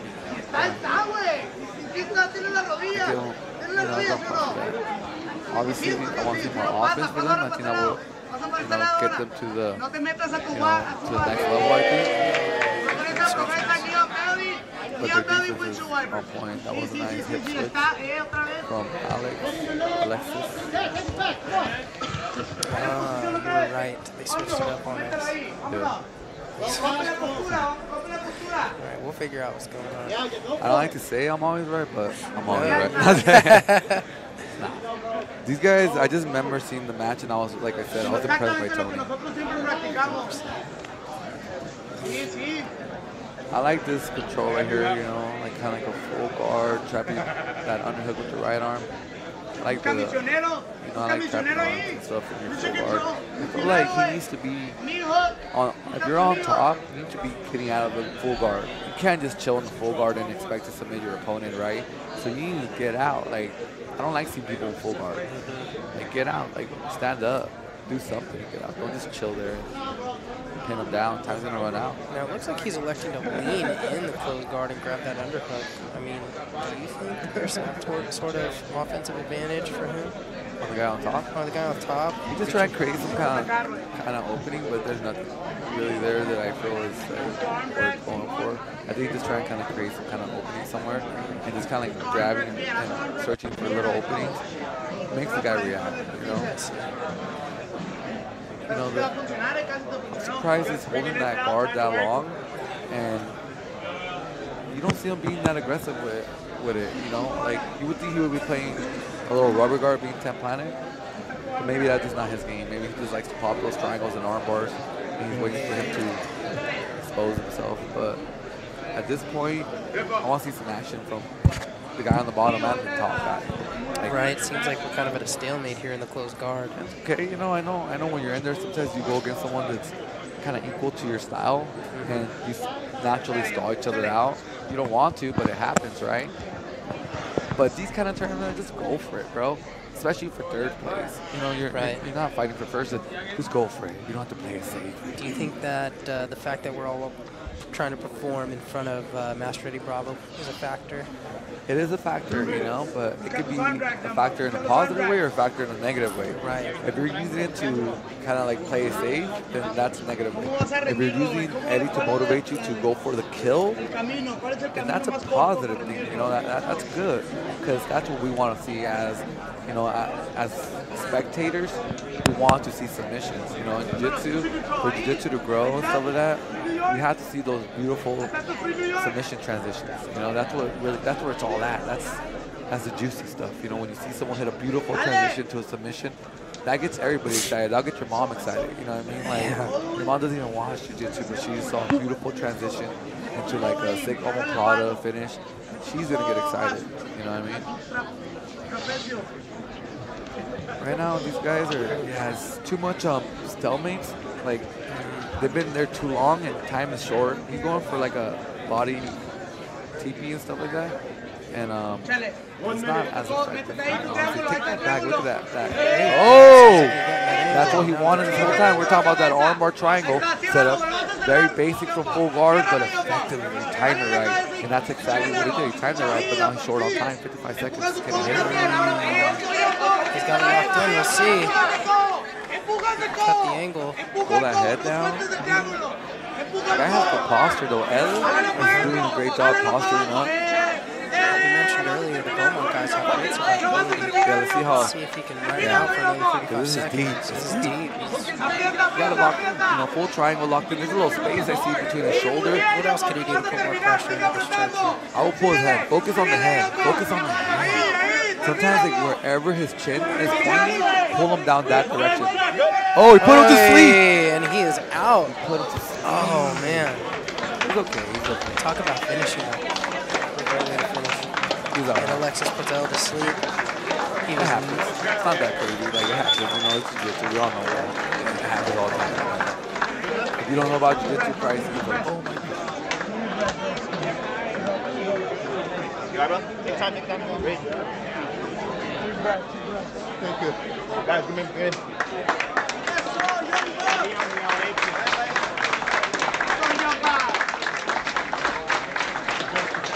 Winner.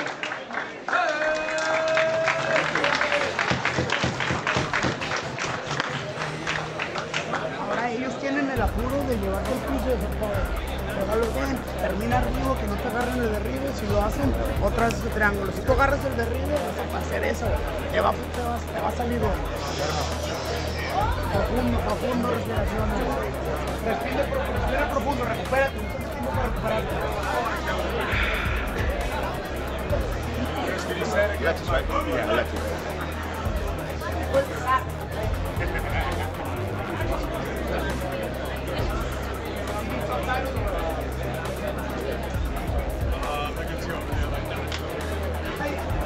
Make the time, guys. Make the time.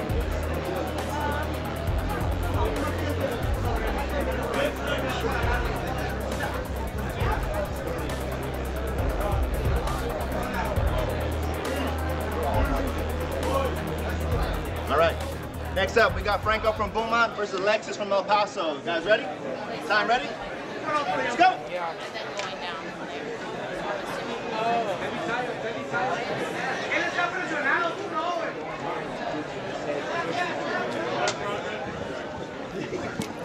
All right, back in the action.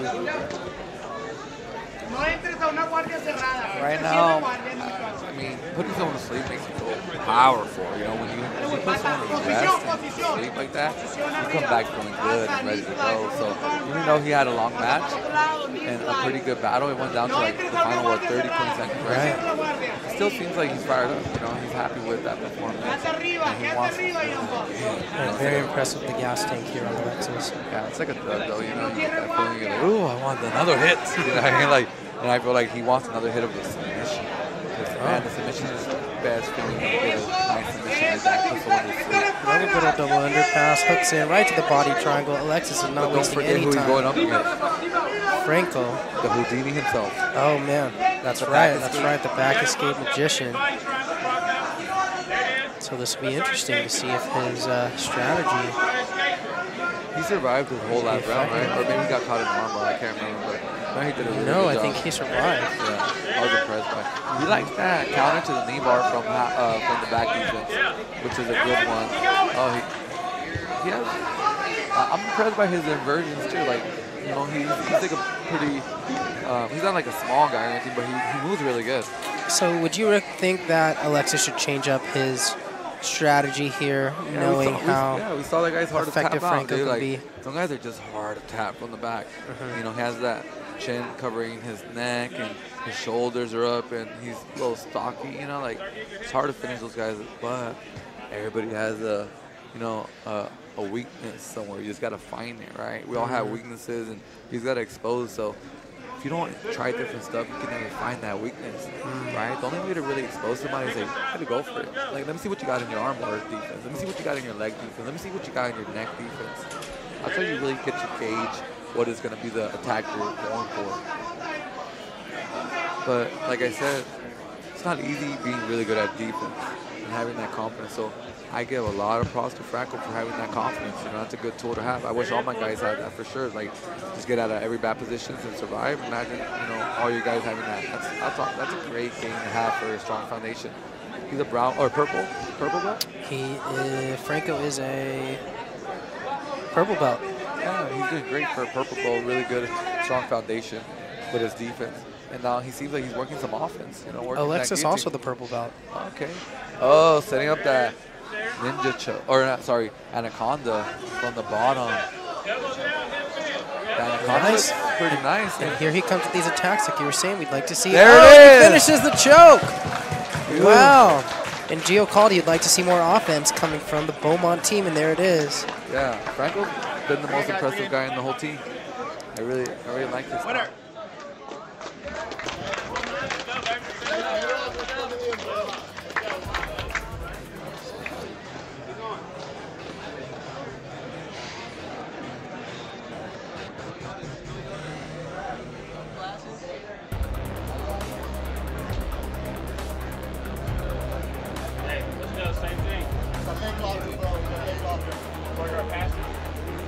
backstepping down everybody but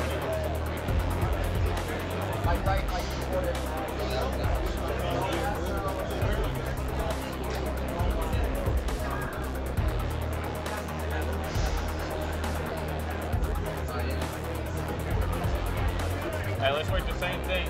Same thing. Probably Ashi injury with him.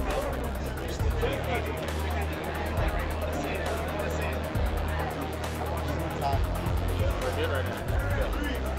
Same thing. Same thing. Let's go. All right. All right, from Beaumont, we got Franco. From El Paso, we got Julian. You guys ready? Time ready? All right, and we're right back into the action. We got Franco versus Julian Salcido.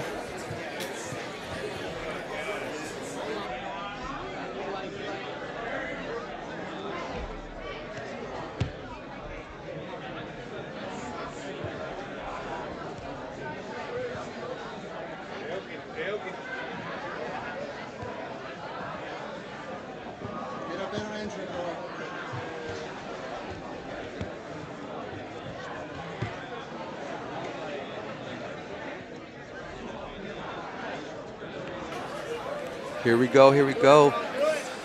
We got Julian setting up a foot lock. Yeah, Julian has nice leg locks. I've been seeing that cat, you know, compete for a little bit. He's coming up. He's putting himself out there, and you know, he has a nice leg game going right now. I really like the way he's developing. Seemed very effective with it early on in the competition. Let's see if Franco's survival skills can keep him alive in this next round. Yeah. Yeah, Franco's been hard to submit.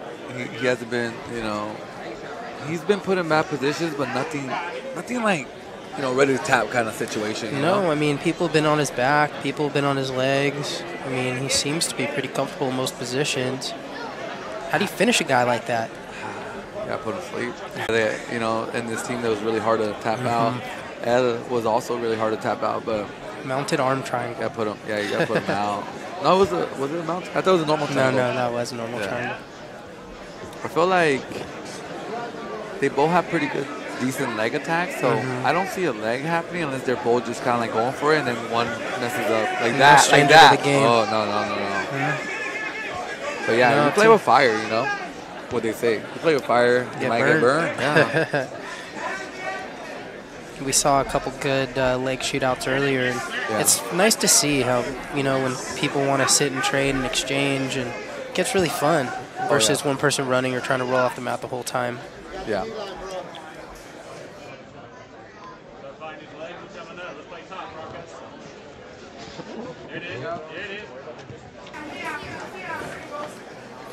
These guys, you know, they seem like they want the leg, right?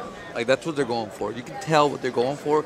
I would like to kind of at least make your opponent think that you're going for something else. To set it up, right? Yeah. You know what I mean? When your opponent knows what's going on. So what would be the most effective strategy, you think, to set up a leg lock from here? I would say, like, start working your pass. You know, start really being aggressive with your pass. Make him really feel like he has to, like, stop you from passing. And if you do pass, you can always go back to the legs from side control. You can always go back to the legs from the mouth if you really wanted to. I mean, obviously I wouldn't, but you know, when you're trying to get to those positions, there's going to be that opening for the leg, you know, because the guy has to push you away and block and play his guard, you know. But if you're just jumping on the leg, all the guy has to do is retract his leg and hand battle. It's not that hard to defend that, you know. There he goes. He's working a little bit more passing from top, and I think that's what I would do myself, just like start working that pass from top. There you go. And he's going to give it to you. You know he's going to give it to you. Then set something up. Set up your grips. Set up your bite. He has the back setup. Yeah. But remember when we were talking about the arm, like setting up arms against those guys that are really hard to set up from the back? Like arm triangle in the transition or something. He just keeps getting out of the bag. Oh, here's a head and arm. I like that. Yeah. But once again, Franco keeping those elbows in. Yeah, man. Uh-oh. Ooh. No, Franco, he's seen that before. You know what I mean? Like, Franco knows how to get out of shit, dude. Like, he just does. I believe when, you know, his coach told us he's good at defending stuff, I believe you, because I see it now. Yeah, that guy's really good at defending stuff. We all have that guy in your gym who's just really hard to tap. Everybody has that one guy, you know. I have a guy named Barzu, one of my brown modes. Barzu. He's one of those guys. Shout out. You know, he's his offense is not as strong as his defense. His defense is better. Definitely hard to submit. I've Yeah. turned before a handful of times. But I feel like every gym has that guy, and he's that guy. You know, we call him the Houdinis from the gym. Whoa, flash armbar there. Oh! Lost the control. That was the closest. Wait, don't Oh, son, don't whoa. stop. Don't stop. Dude, don't ever stop unless the ref grabs you and tells you to stop. You keep fighting. You keep fighting every moment, even if you're out of bounds, no matter what, till the ref tells you to stop. From the experienced Gio Martinez, who's no stranger to competition, again at the highest level. Hey, man, I'm just telling you guys from my experience, like you said, and that's something that's benefited me. It's just like, don't stop. It's like, you know, when you stop, you give up stuff, you know what I mean? Like, you can get submitted if you're not ready, right? You know, he almost gave up a really bad position, but he got lucky. His defense is on point right now. He's doing a great job right there, you know what I mean? So, Now, does it feel like Julian's maybe exhausted all his options? yeah, a little bit, honestly. And Franco's getting confidence by that. You know, I think he's like, he's smiling inside, saying like, no one could tap me. You know what I mean? So awesome to see.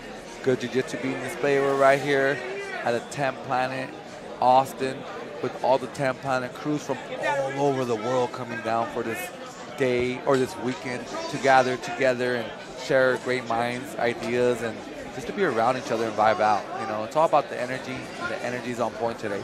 These guys here keeping us entertained with some awesome jiu-jitsu, putting it all online, going for that third place. I like that control he had. He let it go, though. Yeah, it was nice control, but I think Franco's so squirmy. It's like it's hard to hold anything, and it's almost Keep him in a position for too long, it seems. I mean, when guys keep getting out of your best attacks, that starts kind of affecting your confidence a little bit. You know what I mean? It starts kind of like, it's almost like frustrating, right? You get a little frustrated. You try not to, right? I tell everybody, like, hey, don't get frustrated out there. Try to stay calm and relax, even if things don't go your way. And so if you were in that position where you're in this match and nothing's working and you're feeling that frustration, what advice do you have to the upcoming Don't stop. competitor out Don't there? stop going for it. You know, just keep moving forward till time is up.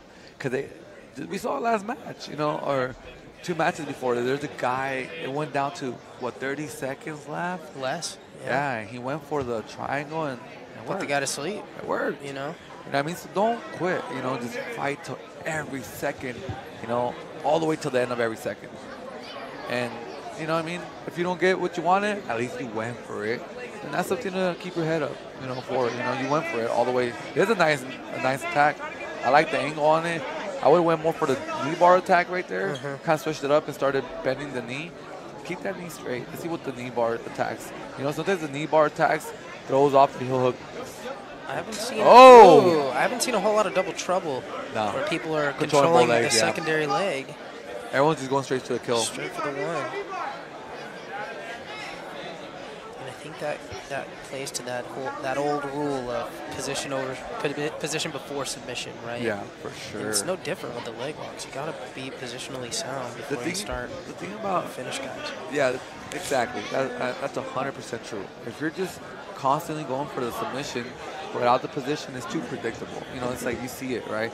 How do you think you drain people? And time. Yeah.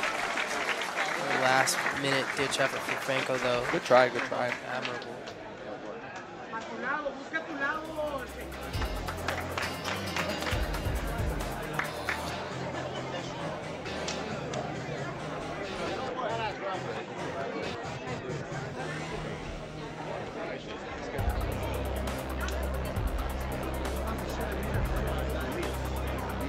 All right, next up, from Beaumont, we got Dominic, and from El Paso, we got Elias.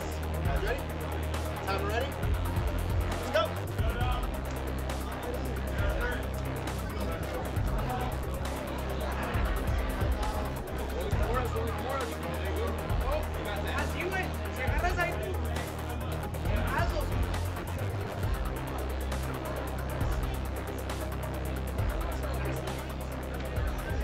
Seen a lot from these two guys right here, but I'm definitely excited to see more of these upcoming 10 Planet guys.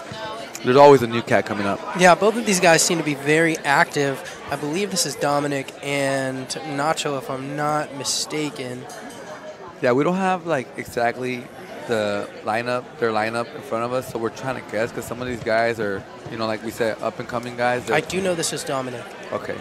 And he's Which was Dominic, on top or bottom? On top for the Beaumont team. He's a very active competitor. He likes the truck. Got you. I was told that we'd probably see a lot of movement from him. And the El Paso competitor, I believe that's Nacho, and he was the guy I was telling you that we were seeing a lot of action from bottom. Yeah. So bottom side control, these inverted triangle attacks.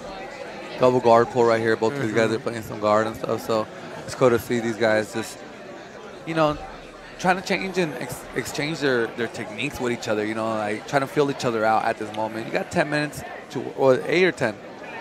8 minutes. Yeah, 8 minutes. You got 8 minutes to work. You don't want to go too fast too soon, and make a mistake. You want to kind of feel these guys out, see what they're all about. And this is what they're doing right now. It's like a touchy moment, right? You're touching each other a little bit, kind of moving left and right, kind of trying to feel your strength, your flexibility. And then you can kind of make a decision what kind of style you want to attack with or what do you want to do. Now, is there a recommended time that you want to allow for yourself to I do it for the first minute. I always tell myself the first minute. After that, it's like you got to know what you want to do.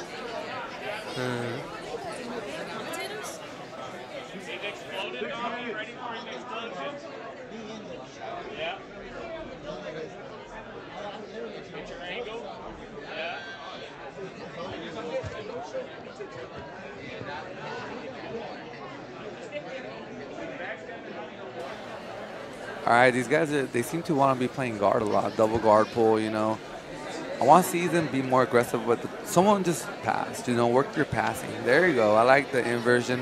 I want to see more attacks. These guys got to, like I said, they're trying to make some name for themselves. So let's see it. Let's see who you are. I want to see your style. This is your chance to shine. And typically with the lighter guys, and this is your weight class, we will see a lot more action, movement. Yeah. Yeah, I mean, like you said earlier, you saw a lot of good movement from Elias already, his flexibility and stuff like that. I want to see more of that. Show me your skills, show me the way you move, and go for it. The thing is, don't hesitate. I can't stress that enough. If you play it safe, no one gives a shit. I'm sorry. Right. When you go for it, that's what we want to see as spectators. As a competitor, you got to play between the line. You don't want to do too much crazy stuff that you expose yourself, but you don't want to play too safe that even when you win, no one cares. Right, and also limiting your actual competition time is to your advantage, right? The least amount of mat time you get, the more energy you have to move forward. Correct. In this competition. 100%. When you get guys with similar styles, sometimes it could be, I guess, I don't like to say boring because jiu-jitsu is never boring to me. I love jiu-jitsu. It's always exciting to me. But I'm a jiu-jitsu nerd, you know what I mean? It can seem a little boring, but if you know what's going on, these guys are actually thinking right now what's their next move, thinking what move, position they're in. There's a lot of processing going in the mind right now, and that stuff we can't see or hear or even understand unless you're a competitor yourself, So let's not always judge because they're not exactly like super exciting right now because it's not always going to be that way, especially when you meet someone that's very similar to your style. You have to figure them out, you know what I mean? It takes a little bit. I don't like when people are like, oh, these guys, they're not exciting, they're boring. It's like, I'm sure they want to be exciting, but it's just a tough match for each other, 100%. I mean, the goal's to win, right? So sometimes you have to be a little more tactical and slow it down. Yeah, style makes matches, They're both kind of going for that leg inverted, kind of playing game. None of them seem like want to pass. There you go. Front headlock's always a good attack. But once again, Dominic's doing great. Shrimping out, getting his guard back, creating good, powerful frames. Maybe Dominic's a little bigger, possibly. Seems that way. Yeah, he could be a little bigger and stuff like that. And I think I think Dominic wants to, if I was him, I would try to apply more pressure, more strength. That's what he has over him, right? Me being a smaller guy, like when I go against someone really strong and, they really use all their strength and that sucks. I don't like it. I have to deal with that, And so being the smaller person on bottom here, Elias or Nacho, what do you think would be a good strategy for him moving forward here? I really like when he went for the neck. That was the only kind of moment that I saw like, oh, something might happen here. Everybody, when you're a smaller guy, look for the neck or the ankles. That's always my advice. It's going to be hard to armbar them. It's going to be hard to, do other stuff like that. But the neck, once you get the neck, that becomes the equalizer. Doesn't matter they're bigger, smaller. Yeah, and we've seen you prove that. I mean, I'm sure everybody tells you about your match against Hassim Rita, but I mean, that's proof in the pudding right there, man. You got a hold of his neck and it was game over. Right. I'm not trying to preach something that I don't follow. You know what I mean? Like, I'm about this. I'm a little guy. There he is. There it is, the neck. The ninja. The neck, though, you know? Yeah. What we talked about, the neck. Oh, it's a Darce. It's a Darce choke. Correction. Yeah. And what should he do for the finishing details? I will go to my back and do a Mars. There you go. Bring your knees to your chest. Oh, he's going back up. It's in. It's in. It's tight. Ooh. That's tight. If he can get the mount position here, it's game over. Step over, right? Yeah. Kick that leg around the back. Pin the head to the ground. Oh, he has a good north-south position. We see good frames here. Yeah. He needs to beat that arm. Step over the arm, maybe. You see that arm that's pushing the hip? That's keeping him alive right there. But you gotta kill it. You gotta just go for it. Yeah, it seems just trying to this time it. that This step it. Go over. for it. This it. Nacho, dale. I'm like, and man. fatigue, he lost his position, but that was the closest finish attempt. I give him props, though. And now Dominic turning up. He didn't like that, huh? He's like, oh, my turn, my turn. Well, maybe he sees an opportunity to take advantage of Yeah, Elias's fatigue. Right. Yeah, because he went for it. You could see it right on his face after he let go. He didn't want to let go, and just a little disappointment that he didn't get the finish, but that's part of it. You went for it, and we all respect that. Yeah.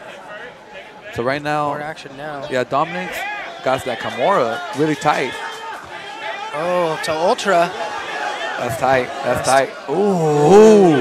Elias with the Houdini. I love it. You guys, their defense has been impressive tonight. 100%. Everybody, not just these two teams, like everybody. Yeah, we're definitely seeing some high-level jiu-jitsu here tonight. I love seeing that. 10 Planet Jiu-Jitsu, Austin, Texas.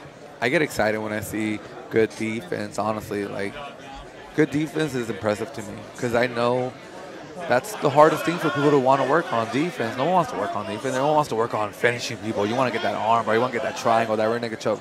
You don't want to work escapes, but you want to hit a new level with your attacks. You have to work on your defense, too. Yeah, and nobody wants to be someone else's highlight either. Exactly, exactly. Oh, was that time? I think that's time. Yeah. Good battle, though. All right, honestly. so we're still tied.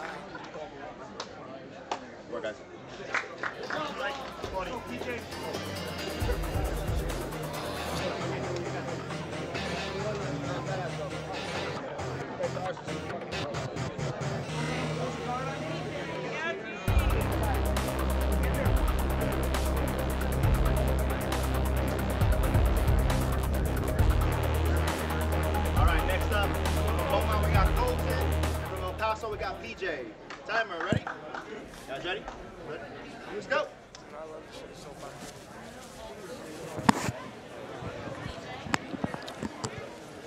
All right, we've got PJ in. PJ is a white belt, Wow. but he's a D1 wrestler. There you go. And so we saw him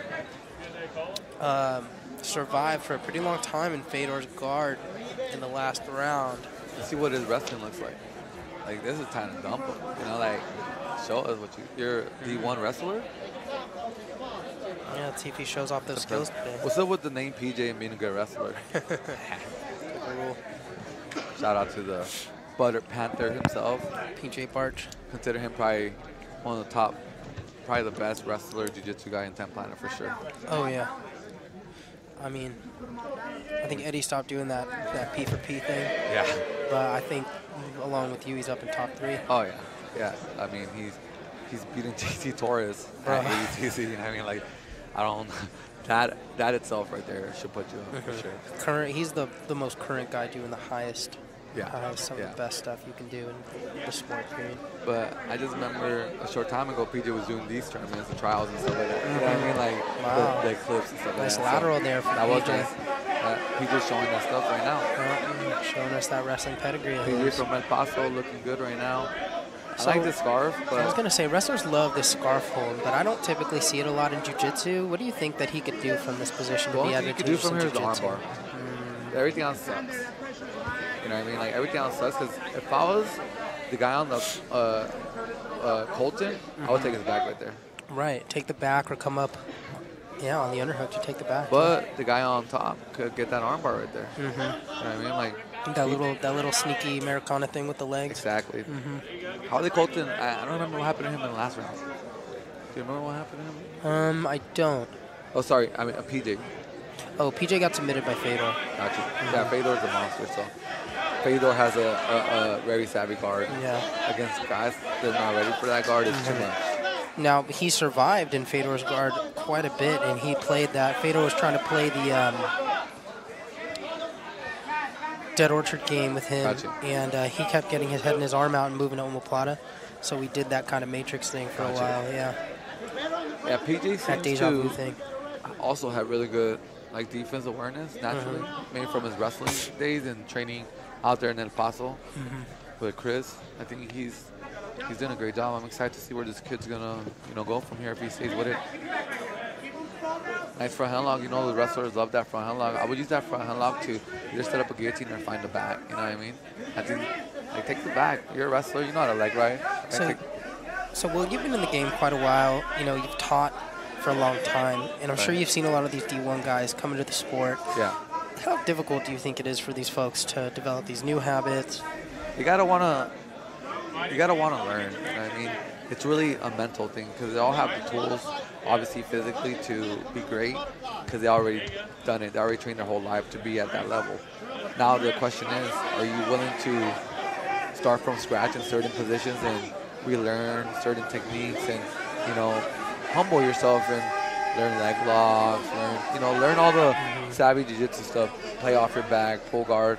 Like, that's what we used to tell PJ all the time when he started training with us. We're like, hey, man, just like, be a guard guy. Learn your heel hook, learn your guard game. And PJ Bart's, now he's heel hooking people everywhere. Yeah, he's heel hooked me in training. Yeah, we've seen the Darce, he switched to the Vice grip. But that was going to be my next question because you came up training with guys like PJ. Yeah. And, PJ came up training with guys like you, rather. But seeing that, like, what were some things that he had to really do to adjust to become one of the best jiu-jitsu competitors? No wrestlers like to be on their back naturally. You got to fall in love with that game. You got to fall in love with your guard. You got to fall in love with guard retention. You got to play some inverted game. You got to fall in love with why people like to play guard, And once you get that, even if it's not you're still a top player guy, if you learn that and add that to your game, it just makes you dangerous. It just gives you a whole different level. Having guys like Ricky as well, coming from that background. He was a wrestler his whole life, but then he got with me and started working a lot more leg attacks and stuff like that. And now he can finish you from a lot of different positions. Oh, that's tight. That is tight. So we're seeing the D1 wrestler have some really good jiu-jitsu submitting positions. Yeah, he had the Darce attempt earlier. He's on the back now. And he has a squeeze being a wrestler. I mean, Colton looks like he's struggling, that's for sure. Doesn't seem like he's sound positionally. Oh, and he finishes. That's the power he has. Wow. PJ is powerful.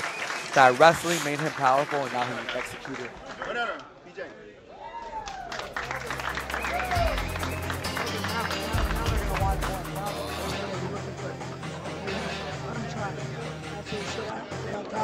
Say shit again if you can. Good. It is that vice grip.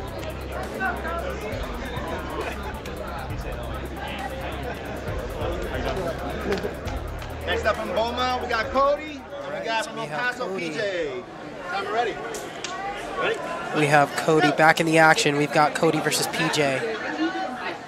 Cody, the last competitor alive for the Beaumont team. Last round, when I saw Cody, he looked like he had good leg locks. So I feel like Cody's going to go for legs against the wrestler PJ from El Paso, which is impressive being a white belt, but a Division I wrestler. Yeah, to be able to have that survivability regardless of your wrestling, but at a high level, because these are purple and brown belts you're fighting, right? And so, I mean, these folks have trained for years on just killing. Right. But it's good to just demonstrate the power of wrestlers. Like they come in here with a good mindset, good body type, and those guys, you can mold them into, becoming some of the best guys in the world. And, guys, like I said earlier, PJ, Ricky, these guys that have wrestling background, they do pretty well if they open up their, their game. If they let new game come into their game, they're going to keep evolving. Yeah, 100%. I mean, you have a lot of experience with that, not just Ricky, his whole family. Shout out Ricky Lule and the Lule family. Like his uncle David, bro. Yeah. Nasty. He's a beast. He's one of our black belts too, David. And then his dad, Ricky's dad's a wrestler. He's a brown belt underneath too, Ricky's brother. Like, they're just all tough, hard workers.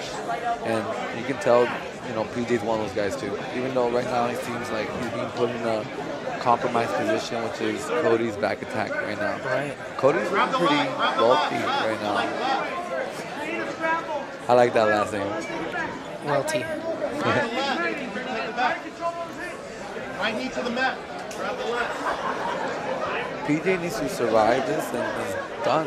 They win. They win. Yeah. If he can just survive. So maybe you think that could be a state of mind. They told him just like survive. If you were his coach, what would you be telling him to do right now? Just because he's coming up, I'll be like, dude, just fucking go for it. Just go for it. Like, I don't care if you win or lose. Just go for it. You know, He's PJ? Yeah. If okay. Yeah, I would still just go for it. Because, like, who cares about their plays that much? Like, it's more about building your name, and everybody's watching PJ. I want PJ to show me who he is. I want him to show Eddie that he's coming up. He's a upcoming guy. He's the only white belt. The lowest, obviously, like, he's the only white belt competing in this tournament. So, like, I would like to see him not play it safe. That's my thing. It's like I don't hate it, but I don't love it. I don't like when people play it safe and they just want to win. I get it, strategy, but don't you forget that you're trying to entertain us. Yeah, you want the glory. There's no glory in that. Exactly. No one's gonna remember who wins. You're gonna remember the highlights, the submissions, the people that went for it. You know, and that's a lot of people can't understand that. You know, a lot of people don't understand why they win tournaments, but no one knows who they are. And he escapes the back control. And looking superior in cardio at the moment. Yeah, he doesn't look tired. Whoa, nice little leg trip. Showing off those wrestling skills. Yeah, good timing on that one. I think at this moment he's gonna, you know, the only chance I think Cody has is grab the leg. Go for the leg, bro. Yeah, it seems to be his game. His coach did tell me that he's pretty savvy leg lock. Right. No, I saw him last round. He had some good leg transitions, but guys like PJ, you know what they're good at? Sprawling, bro. Like wrestlers, that sprawl game is really good, staying low to the mat. So it's really hard to get under those guys and really getting kind of game going. But don't stop trying. Right. You know, it's not gonna be easy.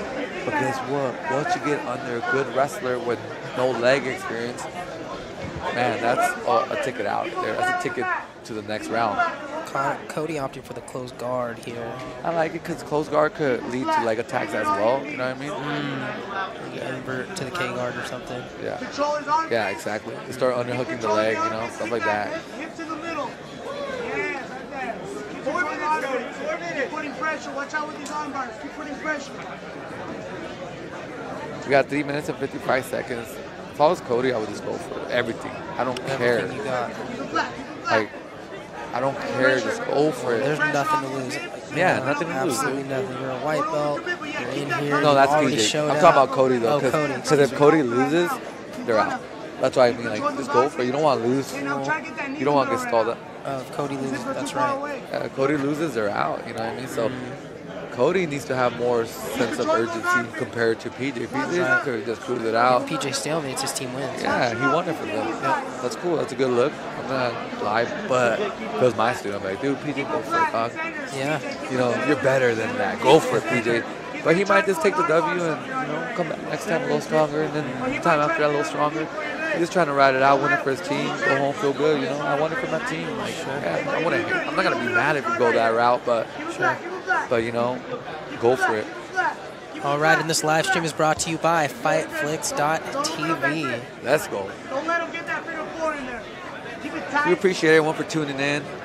You know, checking our clips out. This is what we're all about. You know, just spreading some good jiu-jitsu, having fun, and, you know, spreading that love. Also, don't forget to check out 10patx.com. We've got a great shop there. We're here live in Austin, Texas. Some of the best gear out there. Shout out Master Eddie Bravo. Yeah. For everything. Big time. You know, Eddie made this shit happen. You know, if it wasn't for Eddie, none of us would be here connected the way we are connected now. And that's a beautiful thing to have, for sure. And I'm super happy to be a part of this organization. You know, like, we all have that brotherhood, that sisterhood with each other. And we get to kill each other. We try to kill each other when we do these kind of tournaments, you know what I mean? Practicing killing. Yeah, like, you know, afterwards these guys, yeah. These guys are going to hang out after, talk it out, but right now, man, there's only one thing they want to do is win. If you guys get a chance to check out Eddie Bravo's band, Hook Thieves, on Spotify. Got it on my playlist. Eddie just dropped that new album. Practicing Killings, man. One of my favorite songs on that thing. It's good music, man. It's good music. Got the lockdown action going on. We got a minute, 34 seconds left. Oh, there you go. Switching up views. There's a good close-up view right here. We can see the side control with the good head and arm control. Great top pressure from the wrestler here. Not bad for a white belt. I mean, it might be time to give him some more challenges. Yeah, this gives him a little promotion right here. I think like after this performance, he did a good job. Took out some purple belts and stuff like that. Look at him stay on top. Yeah, good. Yeah, not like any white belt I've seen really, that's for sure. Yeah, this guy PJ is has a lot of potential. You know what I mean? Let's see what he does these next couple years. Like so far, what I see today, impressive. Yeah, Because again, he's doing this to purple belts. Well, he's not doing this to. Right, and then he did really good against Fedor. Fedor's one of the top up-and-coming guy right now. You know, he was hanging with him and doing well. So I don't see a lot of white belts hanging good with Fedor. A brown belt who kills black belts. Correct. And Fedor's competing at the highest level right now. You know, doing all these big tournaments and stuff, and he's doing a great job out there. But right now, it's all about PJ trying to take it to the next round. This is a fair move right here. Yeah, he likes his scarf hold. I mean, a wrestler's classic. Yeah, pinning that shoulder to the ground. Again, we're short time, so there's really nothing to lose for him here. He's still trying to finish. I like it. It's a respectable approach. That's what I was talking about. Like, go for it, right? Yeah. He's not trying to do the boss Rudin. What do they call that? I forget what you call it. Shit machine. Look, I told you. Yeah, it's called. I forget what that's called. I like it. Good job, PJ, going all the way through and winning it for your team. Congratulations, great performance. Looking forward to checking you out in the next couple of years, brother. Paso.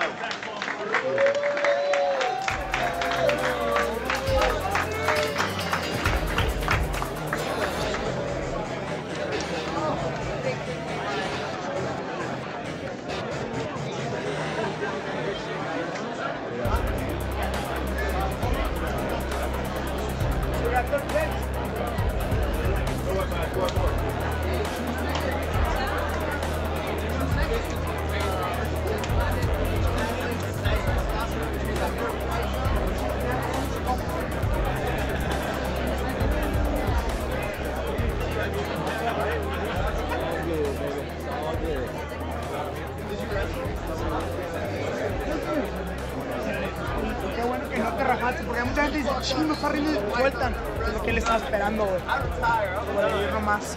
No, lo tuviste hasta que viste que lo mataste. I know what it feels like to kill somebody. Very good performance. We were just talking about what that last submission's called. I don't know it. He was going for it. I heard it was called the shit machine. I don't know. Don't quote me on that, but that's what I heard. No, that's it now. Like it's got. You grab the head, you grab the legs, and you fold them up. Until they fart. Until it's shit, dog. Shit or tap, you know what I mean? You know how there's like nap or tap? This is shit or tap, you know what I mean? And I'd rather tap than shit myself in front of everybody. I don't know. Tons of action here in 10th Planet, Austin, Texas. I'm so excited to be here. The live stream is brought to you by FightFlix.tv. You're also watching this live on Eddie Bravo's YouTube, youtube.com/TwisterEddie. We're here at 10patx.com. Buy something in their store, some of the best gear that we have to offer. Pretty exciting here today. We're about to go into our finals matches here between 10th Planet HQ and 10th Planet Austin, Texas. Banger. It's going to be amazing. It's gonna be I'm a big fan of the HQ team. I do train down there with a lot of them, and I am aware of a lot of their capabilities, and so I'm trying not to be biased. Where are we at right now, though? We're here in 10th Planet Austin, Texas. Ooh, they got the hometown advantage. Home mat advantage. Yeah, I love it. So I'm pretty excited. But the truth is, all these guys have a solid lineup, and a lot of them are still fresh. We didn't get to see some of these guys go out yet. We didn't get to see Sam. Right, and so I'm going to gas up some of the guys that Eddie likes to gas up, like Abu, Fedor, and Sam. Abu coming from Kazakhstan. He's got a wrestling pedigree. He's done some really, really impressive things in the Abu Dhabi ADCC circuit over there in Eastern Europe. Fedor, who came from a wrestling background, moved to Los Angeles, just completely adopted the 10 Planet system like a fish to water, high-level rubber guard. Sam Schwartz, wrestling pedigree, but also has a really incredible half-guard game. So, I know Chris Croft is a big leg locker. Dillman I've trained with, nasty guard.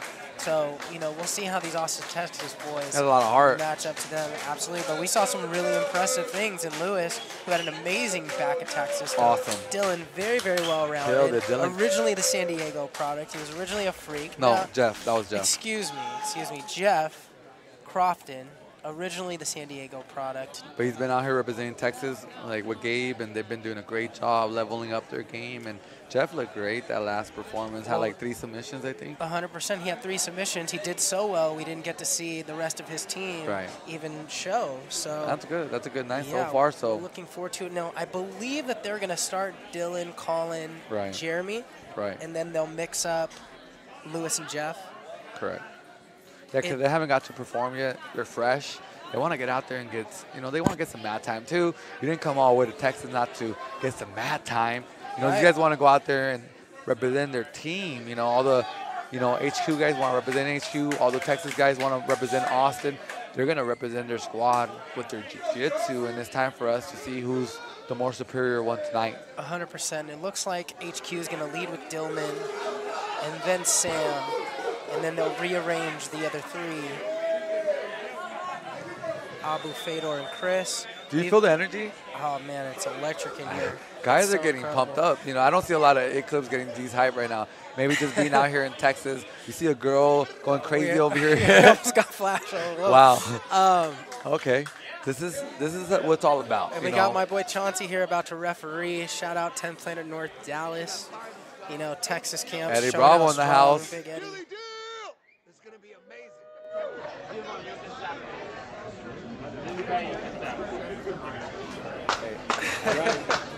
All right, you ready? Gentlemen? Okay. He's going to the bathroom. You guys understand the rules? Here we go. Fight!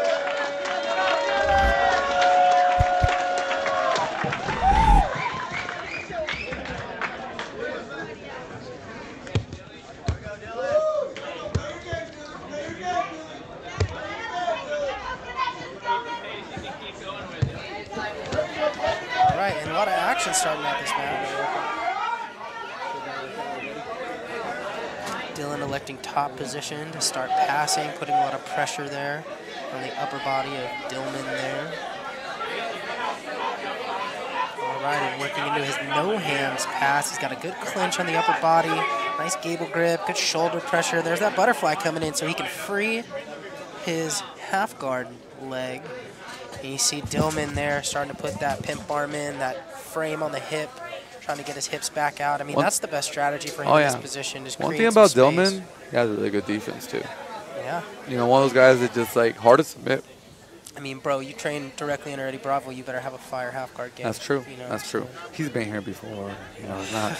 He's seen this before. Many a time. But being also, you know, a 10 Planet Austin guy, Dylan, he's seen this before too. He's been here before too. Right. You know what I mean? These guys are not Gracie Humata. This is Tempe, right? These guys are all Tempe. They know the game. They know what's going on. And that's why you got to put a little sauce into your game like that right there. You know, it's so impressive to see for me that, you know, everybody, like a lot of the core Moonheads, you start with Eddie, you branch out, and to see all of, like, the outside Moonheads guys coming up at such a high level, it really shows the quality control that we have here within the 10th Planet system. It's so impressive. 100%. 100%. I couldn't have said it better myself. Texas, LA, Oceanside, everybody's got some 100. game. Right now it seems like, you know, Dylan's playing a little bit of guard, trying to just like, you know, he's not too, he didn't seem like he got put in danger. He did get his guard pass. I mean, he's not too concerned about it because it's submission, it's a submission only stuff. But I'm not gonna lie, I really,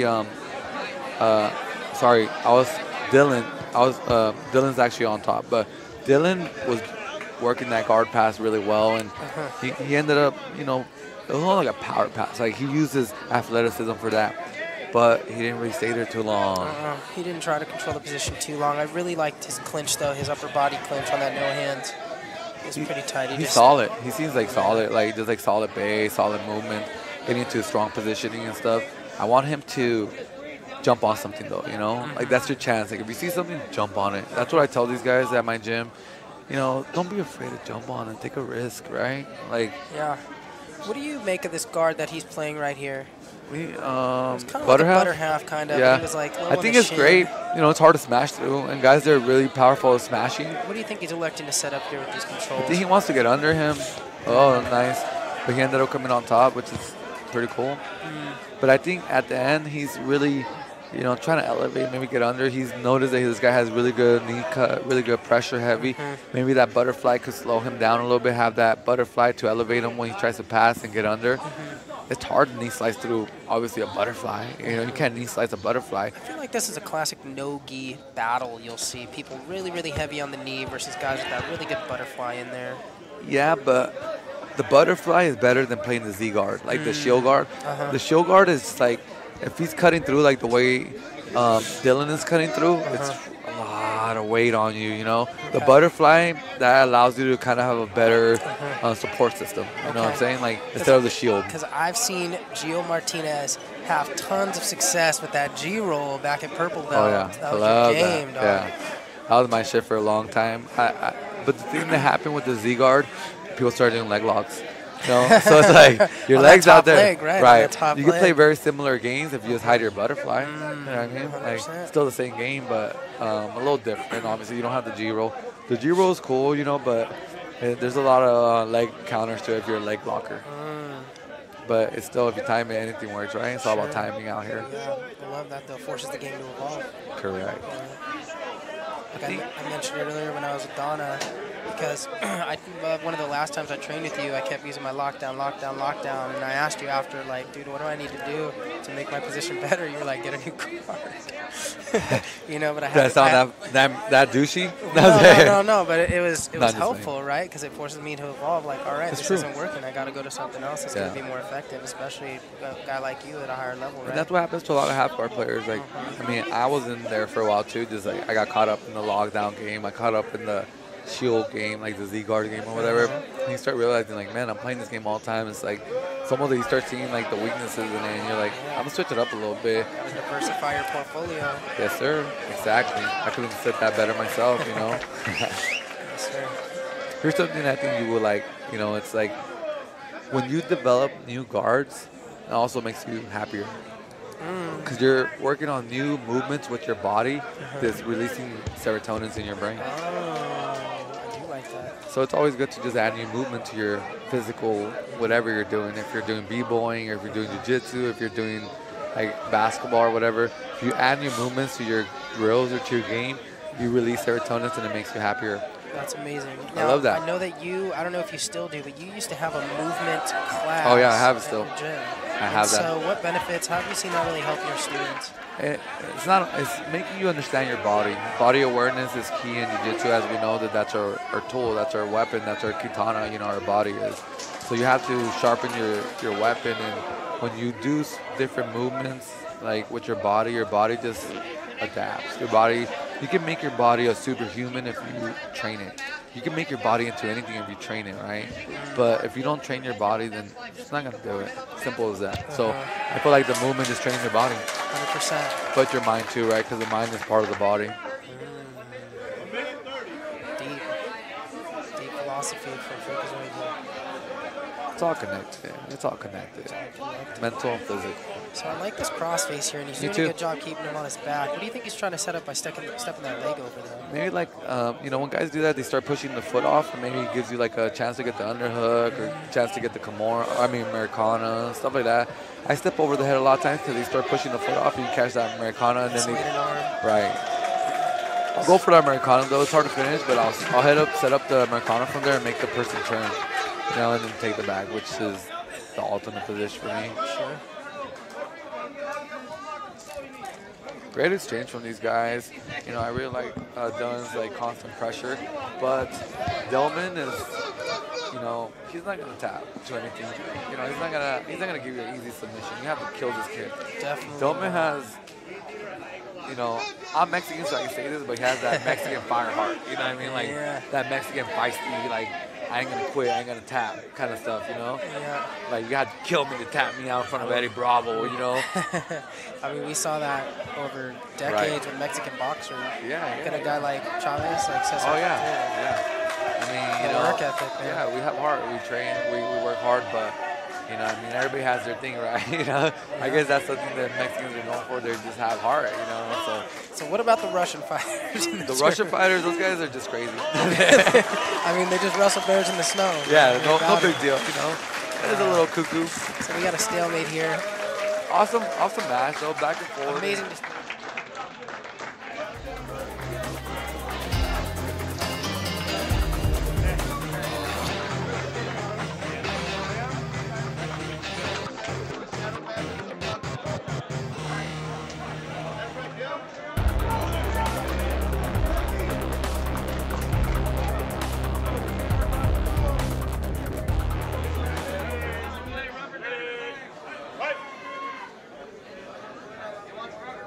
All right, so we're back up with our next match. We have Sam Schwartz versus Jeremy Martinez.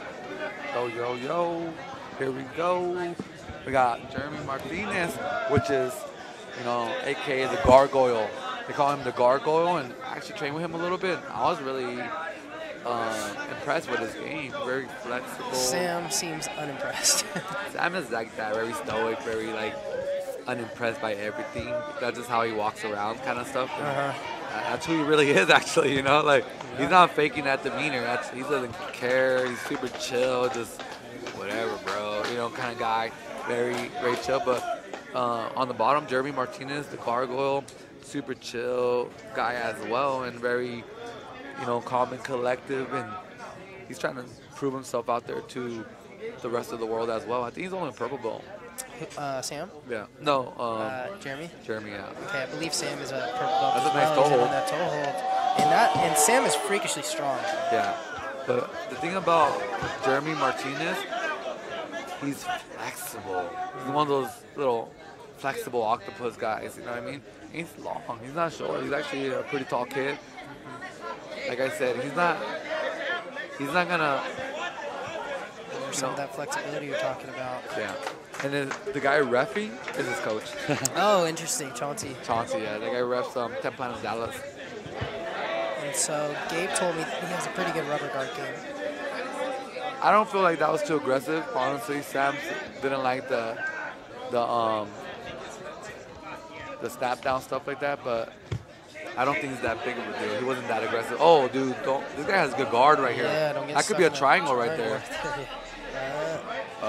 But Sam is super savvy and understands positioning and understands the game. He's not gonna put himself in something that simple. You know, you have to really trap him. I feel like Jeremy Martinez, the Gargoyle, is very elusive. You know, he'll make you think that he's not really attacking, then boom, he turns it up. Very, you know, I always tell everybody, be able to change the levels. And I'm not talking about like up and down. I'm talking about your energy levels, your speed levels. Don't ever let them detect your speed, energy level. Switch it up. Sometimes you're low, sometimes you're high, sometimes you're mid, sometimes you're low, high, mid. You know what I mean? You flip it up and down. Let him touch your head like that. There you go, inside frame. Get him off your head. Sam making a move.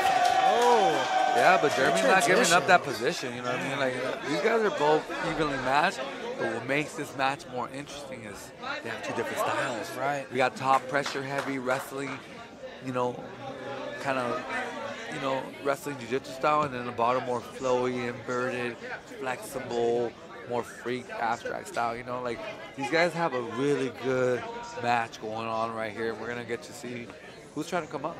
Who's the next one? Yeah, is it Sam or is it Jeremy? Like, these guys are right there, though. You know what I'm saying? Like, they're the guys that are trying to be the next face of 10 Planet, the next 100%. up-and-coming guys. And, you know, that's a lot of pressure, but these guys want that. You know, they want to be that name from 10 Planet. And it's something that's not given, it's only earned, right? So these guys are trying to earn that shit. So what do you do to develop that comfortability in high-pressure situations? You know, I mean, there's a lot on the line here. Eddie Bravo's watching. Your whole team's watching. You want to be the next and upcoming face of 10th Planet. You know, what advice do you have to these guys to really start to delve into this thing? Before your match, go in the bathroom and cry. I mean, hey, if it works, no, right? The truth is there's a lot of pressure, you know, for a lot of these guys. And, you know, this competitor, if you're a competitor, you know the pressure I'm talking about. And that, we all feel that, and we all feel that stress and stuff like that. But honestly, I enjoy that part too. You know what I mean? Like it makes me feel alive, and you know, it makes me appreciate like the moments that I have like no pressure, where I'm just like, you know, I'm relaxing and training and stuff. But I want to get all the smoke, all the pressure. If you want to be the top guy, you gotta welcome that shit. You gotta seek it. You gotta look for it. Like, bring it to me. I want to be that guy. Give me everything you got. There's a nice dart setup right here. There's a nice dart right here. There's a nice dart. But Gargoyle is almost out. He resets it up. Sam's got the short That's a good pin, there. though, right there, dude. That's a good pin. He pinned the head to the ground. That makes it way more dangerous. Martinez! Wow, Gargoyle just got that deep-ass That was Dars. deep. Was it a Dars or Anaconda? That was a Dars. Yeah, that was freaking awesome, Yeah, dude. he I had to thought it was shorten done, the grip honestly. to try and keep it. I thought it was done, honestly, because I know how good Sam is. And strong, man. He's so correct. strong. He's really strong, you know, and I knew that was tight. But once again, Jeremy shows why he is the Gargoyle, you know. Do you have like a routine that you do before competitions or something you do to help settle your nerves? Like during competition or before? Before. Like I'm saying, like the day of. Yeah, like you're there. You got the headphones on, Yeah. or you talking to people? Honestly, I like to sleep.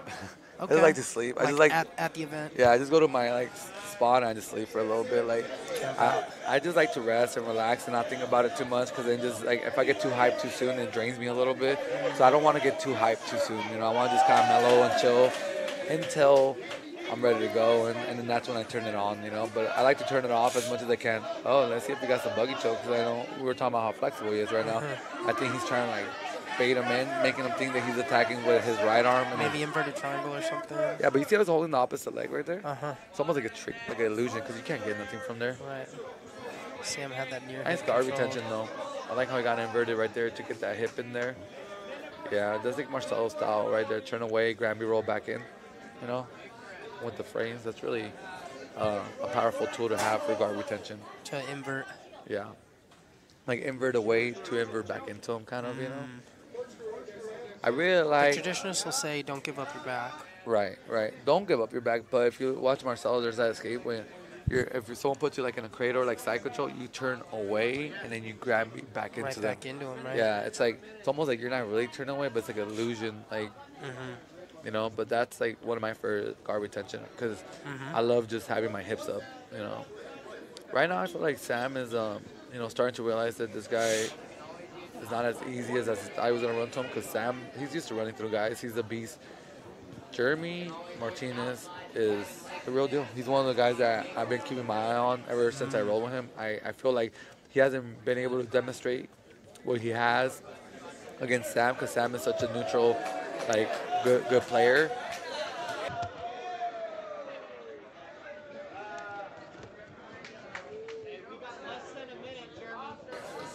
30 seconds left. I mean, both athletes should be going for broke now.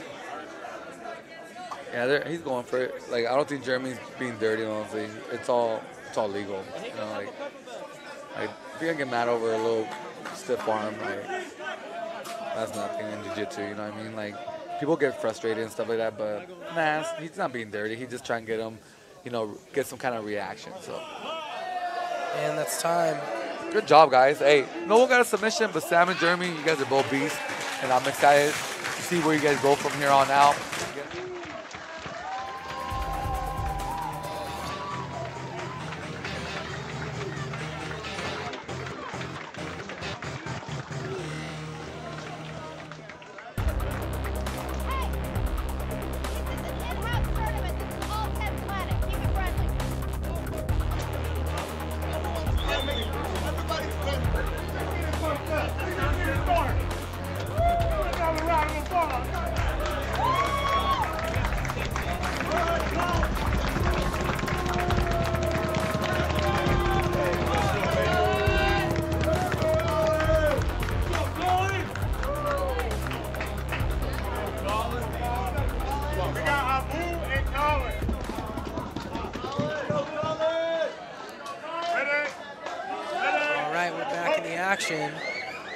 We've got Abu Kekana versus Colin Carr. It is a pretty good match. I know Colin is the wrestling coach out here, a brown belt wrestling coach. Pretty big guy, bigger than Abu for sure. I got to train with Colin recently. Came to 10 Planet Oceanside, trained with me and the crew, and I like him. He's a good kid with good energy, good technique, good wrestling and stuff like that. But Abu is one of Eddie's favorite guys right now.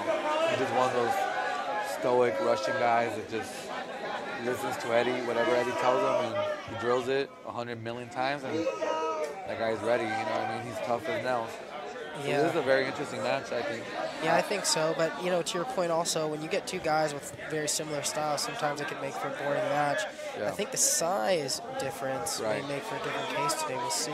I think Colin should have the wrestling kind of advantage, but Abu is possibly a little bit more savvy.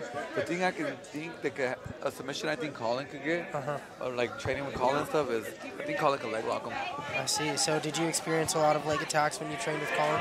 I saw him going, yeah, like he was definitely, throwing them out, and I recognized that he had good leg attacks, and that's something. Oh, he has a Dars. Yeah, he seems to be pretty good set on this Dars choke, and he's got the bottom. That leg. looks nice. Ooh, he had the bottom. That might leg be up. it. That might be it, guys. Abu's squirming for survival. He did a good job. Abu's not easy to finish, that's for sure. He had the angle. He's trying to get flat on his back, go north-south. Yeah. Colin seems to be trying to either trap that leg or get the mount there. It's tight, man. Abu survives in the crowd. Abu. Wild for Abu. With the voodoo. Some magic right there. Yeah. They're getting Abu high, but Colin doesn't care. He's like, I'm going to show you who the heck I am right now. I love it, though. Like we were talking about earlier, like these guys want to get that push, that 10P push. 100%. This was all about. Whoever kills it, I'm going to give him the push. Everybody's trying to show off and show out for Eddie, that's for sure. If you don't do it, then why are you here? Right. You know what I mean? Like, why are you here? Yeah. You're not trying to show out. Why are you here? I only want to see these guys show out. You know what I mean? Like, I want to see these guys go for it. I want to see these guys. Yeah. Again, it's so great to see these guys that come from these traditional styles of grappling all of a sudden come and just adopt 10 it. Yeah. It's awesome. The thing is, like, if it works, right? When they see something works, they're like, I'm going to use it because it works. Yeah. But honestly, going up against a good wrestler like that, there it is. He's going electric chair. Electric chair. But Colin is a heavy boy. Yeah. A heavy boy with good wrestling. I don't think setting up another Dars, it looks like. Yeah, that's what I'm saying. Like, that's already the closest submission he had. Where do you usually get guards from? Or, Dars from is half guard. You know what I mean? So, I don't think that was the right choice for Abu. Like I said, Abu should have played more like... Yeah, what do you think he should be playing? From the bottom? If he's in the bottom, I think he should be playing more butterflies, honestly. What's a good approach for him in general, just taking on this match with this guy, this I think he needs to figure out how to sweep him. If he gets a sweep, then he gets to get to his kind of comfort zone, his top game. That's what he's more known for. But you're not going to out-wrestle the wrestling coach at Austin. I don't think so. You know what I mean? Yeah. I'm not sure what's his credentials, but I know he's the wrestling coach here, and they have good wrestlers here already. So if you're the wrestling coach at Austin, you got to have some good wrestling experience. You know what I mean?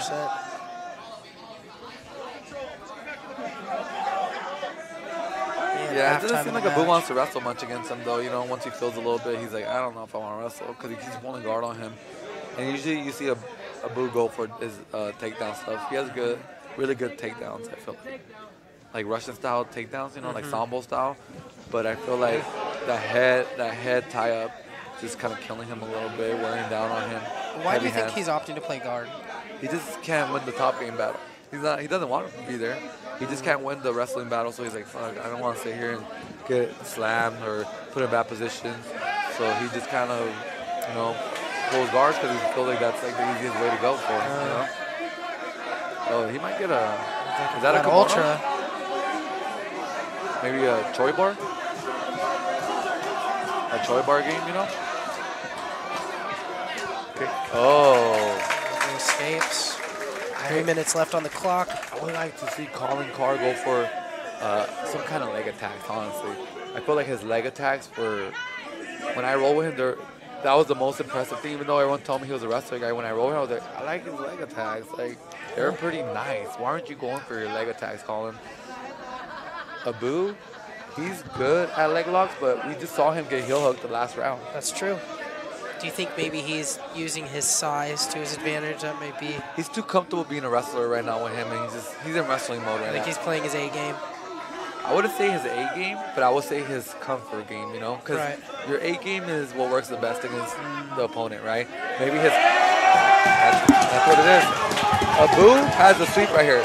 Abu does a beautiful sweep right here with that head and arm. Or just that head right there. Or I guess it's a head and arm. He rolls you over. He gets everybody in the sweep. And I remember seeing it, I'm like it's not like a traditional submission, or I mean sweep that works all the time, but he catches the guys right here. He wants that headlock and he wants to roll them over the hip.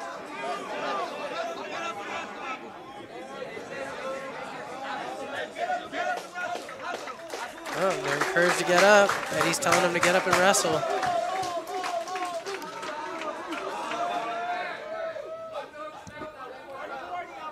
I think he's beating him with that snap down. We have not seen any kind of get down rule in effect throughout the tournament. Oh! Head and arm right there. Oh, Abu's savvy and brought his elbow back in, denying any kind of submission. Now, I've seen Abu have some pretty nasty little tricky submissions from bottom side control here. So we'll see if that comes into effect at all.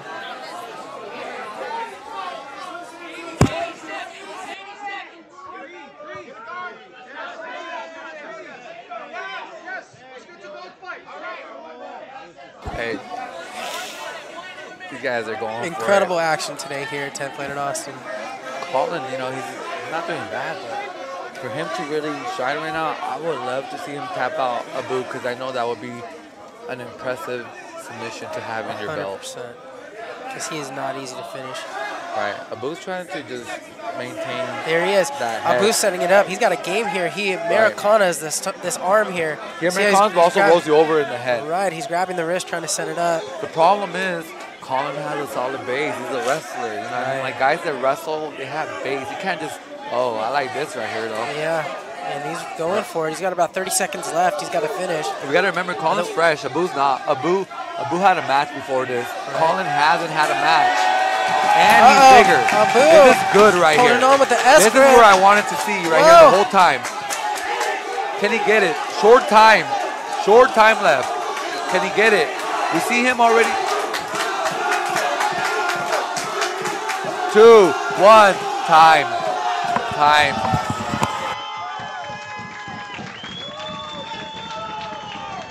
Incredible. Time. And Abu takes out Ty. Colin. Well, they take each other out. They stalemate. It's a strong player on the ATX team to be out, though. Correct, but so is Abu.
Beautiful. Can you flip it to the other ear if you don't mind? Thank you.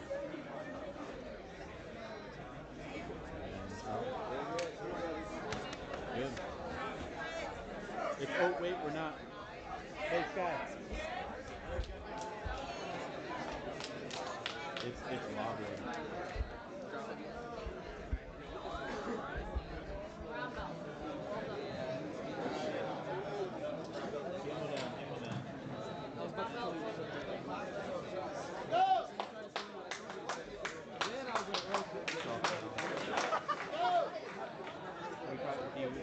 We took this off, need to move it over a bit more. Give it a little down, rebalance it real quick.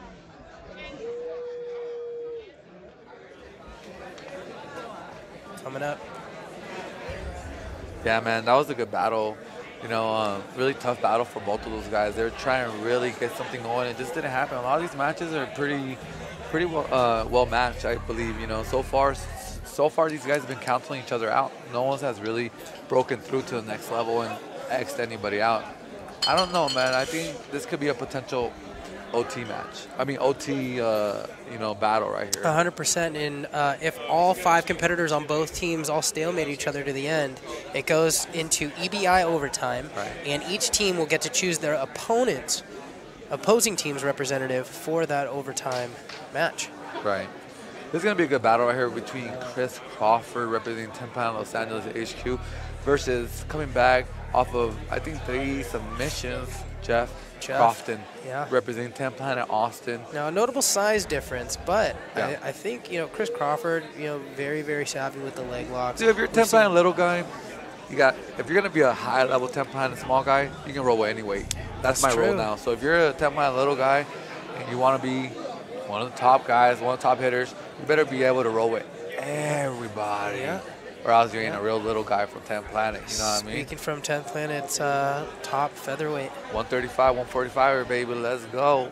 But I'm down to roll with anybody because that's what jiu-jitsu is all about. 100%. But once again, Chris Crawford also has that in him. So, like you were saying, the size shouldn't really affect him that much. It's not too much, maybe a weight or 2 difference, you know what I mean? Because Jeff is he's a little tall guy, but if you notice, he's not like a super bulky guy or anything like that. He's very slim and more flexible, more like long, stretchy kind of guy. Yeah, you know, so what advantage do you think you had? You know, I've heard people say, like, if you have a twin and you guys train together, you have a built-in training partner. You and Boogeyman, you're a couple years apart, but you guys came up together. What advantage did you have, not only having a brother to train with all the time, but having somebody a little heavier than you? I mean, you know, physically, obviously, just having someone heavier than me always gave me the confidence that I could roll with anybody bigger than me. You know, just having my brother around and just being able to do good against him and stuff like that. But, you know, just having someone that's also as passionate and driven as you are, you don't want to get left behind in the dust, you know what I mean, and let your brother surpass you by a lot. So you're constantly, you know, moving the bar up within each other. You know, he moves the bar up, I move the bar up, he moves the bar up, and we're always trying to outdo each other just to level up our overall, just like, you know, vibe or whatever, or energy. You know, because we're trying to both get better and stuff, and we have a friendly competition with each other, but we also want each other to grow and evolve from where we're at. You know, so I love seeing my brother get better and do great, and he does the same with me, but we also try to, like, you know, push each other. You know, if I'm training hard, he better be training hard, and he's training hard, I better be training hard. And that's always been our whole life since we've been coming up, and Richie's always been better than me at everything naturally, but he's always, like, make sure that I, like, catch up somehow. You know, he's always, like, allow me to catch up or help, not allow me, but, like, you know, showed me everything he knew kind of shit. You know, he's my big brother. I learned a lot from my brother, you know. Enabled you and empowered you to be able to keep up or come up with him. Correct. That's why I always tell everybody, like, the reason I am the way I am is I had a sick big brother that was like a built-in coach in a way, you know, like, but like a life coach, you know, like he was just like always looking out for me, you know, having someone that protects you forever, you know. Yeah. Not only like physically, but also like he wants me to learn everything. All right, looks like we're back in the Here action we go. here. Chris Crawford versus Jeff Crofton. This is gonna be a banger right here. Crofton a little bigger, but well-rounded in his game thus far. Crawford and Crofton going at it right now. What his leg lock defense looks like. I think Chris has better leg locks. Crawford with you the know, penetration but style. Jeff is you know, being around guys like Gabe and stuff like that. He knows his leg game. But Crawford just has a sneaky leg game and catches a lot of guys slipping, stuff like that. He's fast. He's very fast. Yeah, I think he accidentally kicked him in the balls and says sorry real fast, which is, you know, these guys are all Like a homies gentleman. and family. Yeah, like, no need to kick someone and keep going hard afterwards. Like, they don't want to, oh, here it is. In on the leg lock deep, right really away deep. on DOA. You know, Jeff, he's not a leg lock guy. You know, he likes legs, but he's not like a super leg lock guy. Now, do you think the length of his legs or like the strength in his legs are going to keep him safe To help him, from yeah, this position? definitely. Help him? Technical, I think Chris is more leg savvy, but I think Jeff is, you know, he has good chokes and stuff like that. I think his chokes, if I was Jeff, I would try to get you know, around the upper body. I wouldn't go. That was a good pass. Yeah, it from seems Chris. like he's electing to play bottom. What do you think his game plan is here, playing I bottom think he's against Chris trying to Croft? either like get under him to take his back, or possibly sweep to just like work his way up there. I don't know.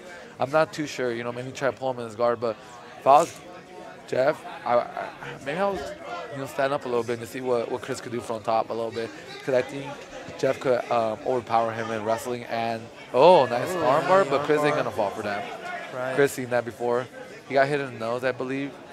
Do you think giving Chris Crawford top position takes away some of his leg entries? Yes, it does, because Chris is naturally a guard puller. Going up against heavier wrestlers, I feel he naturally wants to pull into guard. But, you know, he has attacks from on top too, I'm sure. You know what I mean? They all do, you know what I mean? Sure. Like, his passing and his base looking good so far. I'm not gonna lie, he's looking pretty smooth, really, you know, good base, good balance. Jeff is looking calm and collective on the bottom, kind of trying to see what he can find. Jeff is he's a savvy kid, you know what I mean? He's constantly looking and, you know, studying his opponent as he's rolling with him. So maybe he'll find something going, you know. But right now, Chris seems to be a little bit more energized and getting into those strong positions pretty easy. You know what I mean? Jeff seems a little easy to give up the pass. Do you think, but maybe I think he's going for that counter armbar. Yeah, I was going to say, maybe do you think that's to bait him in, just get him to close distance? 100%. We've seen him get a couple arm bars already. We see him go for that armbar twice already. That's what I wanted to see right there, the sweep.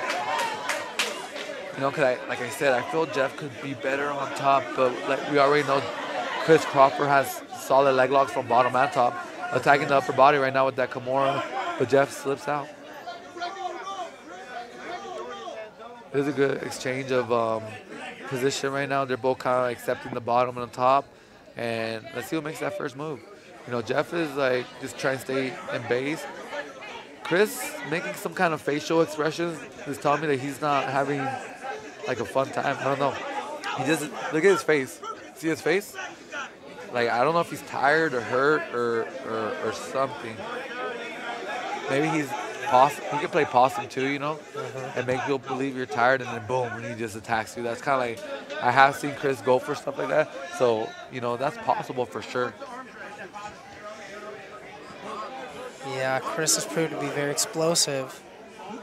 Yeah, but I mean, he's being a little heavy, and maybe just like the tough matches he had the last couple rounds, you know, maybe like, you know, that could affect you if you don't recover. Look at, he put his shirt off, grabbing his hair. He's fatigued. He's saying something. He's complaining.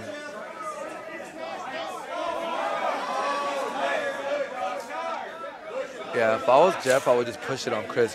Like push the cardio on him. Yeah, just break him right now. Like he just showed too much of a, like you gotta bluff when you're tired. Yeah. Like Maybe Chris has shown a weakness, maybe. Yeah. I mean, it happens. We've been there before when you ate something wrong, or maybe your last match was like more than you should have used energy-wise, and now you're paying for it, right? The second match against someone a little bit heavier than you. At this point, I think Chris is just trying to make it to the next round. Even though we know Chris, any moment, any mistake, he can kill. He can capitalize on it. Oh yeah, that's Chris' style, right? Like we've seen him finish fast. You know what I mean? So I'm not counting him out, but his body language is not a positive body language. Is that a common tactic you'll see where people kind of try and use the showmanship to kind of maybe get in the head of their opponent a bit? Yeah. I see that a lot nowadays, like in Nogi, because, you know, these Nogi guys they're trying to be entertainers. You know, we're trying to make sure we give out a good show and stuff like that. As you mentioned it there, Jeff is coaxing him in, taunting him, come on in. Crawford looks to be stalling a little bit. Yeah. That ain't, like, Jeff. Do you think he's getting in Jeff's head now by getting him to kind of... I think Jeff is getting frustrated because Chris is playing a little bit anti-jiu-jitsu game. He's not really coming too much forward with his attacks. Like, if you look at his feet, he hasn't stepped forward. You know, he just circles around. Yeah. So, you know, I'm not going to lie, Chris. Like, if you're tired and you're hurt, I get it. But if you're not, I would like to see, you know, the Chris I know. Yeah, so maybe expand on this anti-jiu-jitsu thing, because this is a thing that we've been seeing a theme kind of over the past couple of years. What is this anti-jiu-jitsu jiu-jitsu, and what's the gain from that? Pretty much like a lot of these, you know, Brazilian schools and kind of like IBJ schools, they play this game called anti-jiu-jitsu, and you do these drills at the gym. You know, I done it with Atos, I done it with a bunch of IBJ schools that I've been to that do drills like this, but it's a good strategy for those kind of rule sets. Essentially, when you're up, you're always going to maintain contact with your opponent, but you're not trying to pass, you're not trying to submit them, you're just trying to maintain contact and not get submitted or give up any points, you know? And that's the anti-jiu-jitsu. Right now, it seems like Chris Crawford is just like, go for it, he's confident. Jeff kind of jumped on the leg, but realized like it probably wasn't there. I like this double underhook because that drains people. When you got double underhooks, it drains people. It also is a good defense against a leg lock game. Correct. There you go. Chris is a showman, though. A lot of energy on the mats, though. Yeah, Chris is a crowd showman. likes it. And the crowd is on, baby. The 10th Planet Eclipse, 10th Planet Austin, hosting this awesome It adds an tournament. element of drama to the show. It's definitely fun to watch. Dude, people are involved, and you know, there's food, drinks being handed around. You know, Oh, it's Curtis a good day. treated us so good It's a today, good day. man. Shout out Curtis Embroff here at 10th Planet Jiu-Jitsu, Austin, Texas. Had this thing catered for us. You know, got to show us the success of his business. You know, They're doing great out here at 10th Planet Austin. It's amazing. You know, what him and it- Gabe are doing. Yeah, it just shows you that the level 10th Planet is nowadays. You know, we're not an upcoming affiliation anymore. We're here, and we're here to stay forever. And we appreciate everyone that supports and shows us love, because at the end of the day, all we want is to be part of the community and, you know, just spread what we do and, you know, just help it expand, right? So we love the community, you know, we love this game. We're obsessed with it. It's our life. This is the lifestyle we chose, and this is the lifestyle we live. Congrats to these two guys that lived that lifestyle, went for it, put it out there. No submission, but definitely give props to both of these up-and-comers representing at the highest level.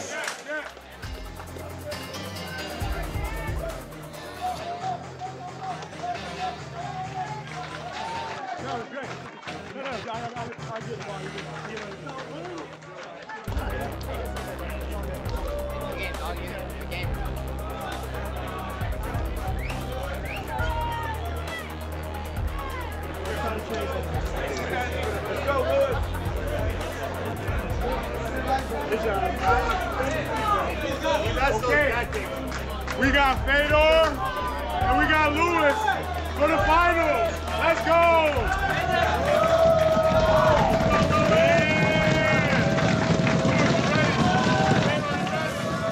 All right, and we're back in the action. Last match, Fedor Nicolau versus Lewis McClendon. We got the finals right here. We might have another match if they go overtime. It's a fun matchup, man. Lewis had a really good back game. Yeah, he really did. Fedor's guard is fire. I haven't He seen too hasn't much of Lewis showcased till it yet. today, but I was impressed by him. He looked very savvy with his back attacks, good body type, good hustler. You know, like Super his cardio fast was on point. disposition. He didn't look tired at all. Or Fedor's been competing at the highest level recently. Eddie's been pushing this guy. The Sambo experience, you know, started as a Sambo grappler, went to HQ, and you know, became one of Eddie's top guys right now. I believe he's Eddie's top guy right now, you know, at his school coming up. So he has a lot of expectations. You know what I mean? I think so. I think so. Eddie hypes him up a lot, like you said, and I mean, we've been seeing him do things on the pro circuit. You know, he's got some really fun subversive and fight to win wins. Yes. He's beating some good guys out there. You know what I mean? I think recently he beat Rita Hasim at the UFC Fight Pass tournament. Yep. Yeah, so that's impressive. You know, as a brown belt coming up, you know, yeah. These guys are. Oh, Lewis with the takedown, with a powerful takedown. Was that a double leg? That was a double leg. Beautiful double leg. Glass double. Yeah, Fedor I gets did not back up. expect that, but Fedor looking stoic as always. He almost landed inside control if he would have been able to hold that position. Yeah, it just shows you the level of Lewis' wrestling game. You know, he's no slouch right there, so. Now, how effective is that, though, in a sub-only format, right? Do you think he uses a lot of energy He does use in the a lot beginning of of the energy, match? but also, like, shows a little domination over your body, you know what I mean? Shows a little bit like, I can take you down when I want to, and you can't do shit about it. So maybe there's a mental edge in that For sure, strategy. for sure. But it's tiring too, you know. So unless you're like, there you go, he's going for it again. unless you're like a real wrestler who's been wrestling for a long time, like that's nothing to you. But if you just started wrestling, you know, those wrestling changes do drain you. There it is again. He's a wrestler. He's a good wrestler. Yeah, with a half guard. Ooh, on the no hands. I like how he's Nice pinching his knees. And Fedor's got the closed guard. Uh-oh. Instantly cheers from the HQ team because they know what this means. They know what full guard means. But so does Lewis. He's a 10 planet guy. He's not a random Gracie Humata. No, he's got a high-level guard. I've been stuck in that guard on the business end, and it's not a fun place to be. That's for He's sure. doing a great job standing up, though. Honestly, that's the best thing to do. Oh, but he's out. Oh, Fedor to the back. It's nice another back place you don't take. want to be with Fedor. Look Nice at that. back take. Oh, and body triangle Excellent in back the take from transition. Fedor. Very pretty. Hey, the 10 planet The team crowd's standing erupting. up. Everybody's Eddie, up. everybody's slamming on the mats. Crowd's going wild. If you're playing defense and you hear everybody screaming your opponent's name, does it make you work harder or does it make you want to quit? I mean, that would just hype me up. Yeah, me too. So hopefully he gets that extra burn right now. But Fedor on your neck is no fun time. No fun. No, not at all. That body triangle too. He doesn't just have two hooks, he has a whole body triangle ready to go.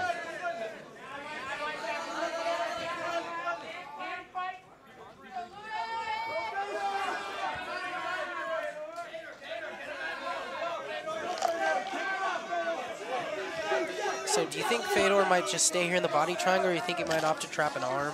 What's the benefit? I think he's gonna stay on the back for a little bit, honestly. Yeah. He got 4 minutes to work. You know, what I open mean? up that body triangle to trap the arm, right? Right, but I mean, I think he's gonna try to cross face him and just like power choke, you know?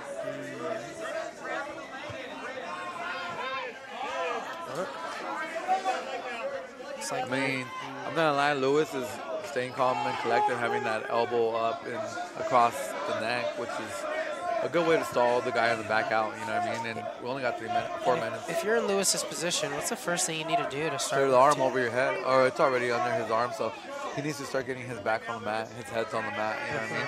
And what's the secret to getting this body triangle here loosened up? I personally think that going into the side of the, to the right side right there, obviously where he has it The crossed. side with the triangle? Yeah. But what I always tell everybody, if you can get one arm over your shoulder, even though it's like he's not going for the attack, so it's kind of hard to find that arm, but when they go for the attack, like right there, bring that arm over your shoulder. Like and the choking arm over the shoulder? Right, and then you'll be able to, no matter even if they have The a other body side triangle, of the head. yeah, you'll still be able to get out and you won't be in danger as much, you know? Like right now, Fedor, right there. See, if you grab that arm over your head and like telephone and kind of like pull it over your head, I think you'll be able to have a better chance of hitting the safe haven because there's no, choke. You just get your back on the mat, you know what I mean? Right. The crowd calling for Fedor to flatten him out. I think personally that and there it goes. the Fedor's Thunderlock. Try to finish that no matter what. You know what I mean? Like, if Lewis survives, I'm going to give that guy a lot of props. Yeah, right. He's deep. He's in deep waters right now. That's He's for going to try to go sure. for an arm lock, shoulder lock. We got 2 minutes and 30 seconds on the clock. Not that much time. Fedor man. Nikolov on the back.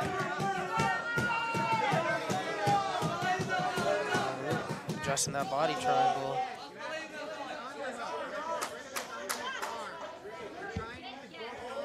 Now, could Fedor maybe find some more success if he fixed his head position a little bit? Maybe he's a little too high, I believe. I would like try to stretch him out a little bit higher. I mean, Fedor's tall, has a good body control right there. Like, I don't think the guy is gonna escape or anything like that. But I feel like if he wants to get the choke, he has to have better arm battles. He's going for the arm bar. There we go. Great He's going for the arm transition. bar. And we know he has good arm bars. We saw it already. But this is the finals.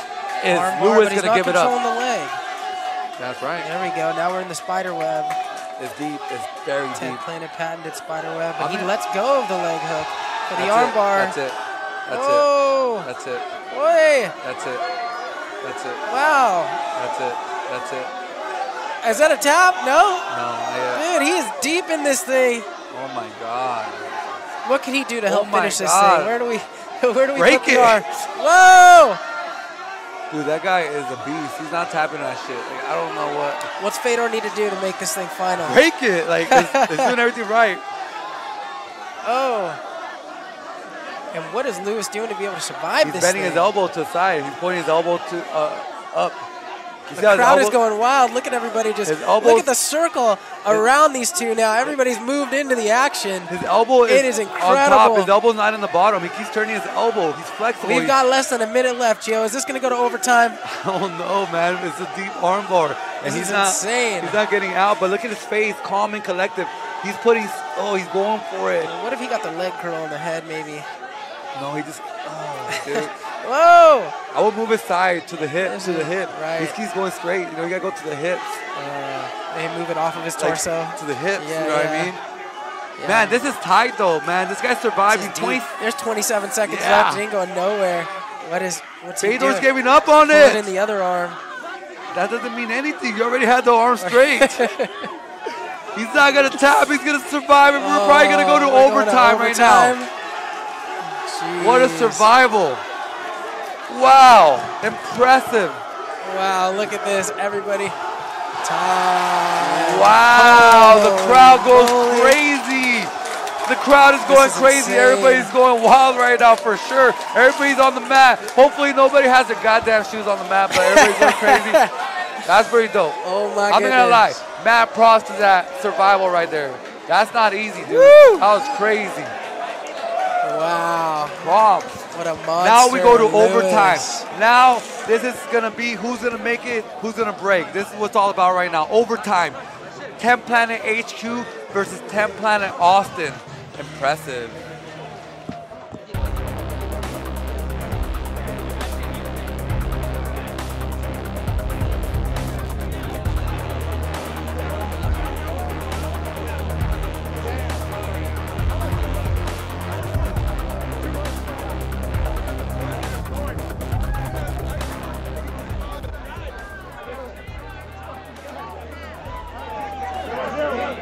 Okay, where's Curtis? Curtis, Gabe, what do you guys choose? Gabe, what do you choose?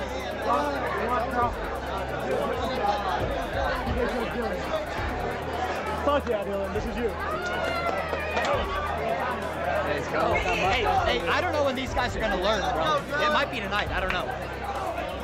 Hey, you get the sex machine title. It's all yours. It's all yours. Hey, guess what? That's what force up, baby. Pop it out.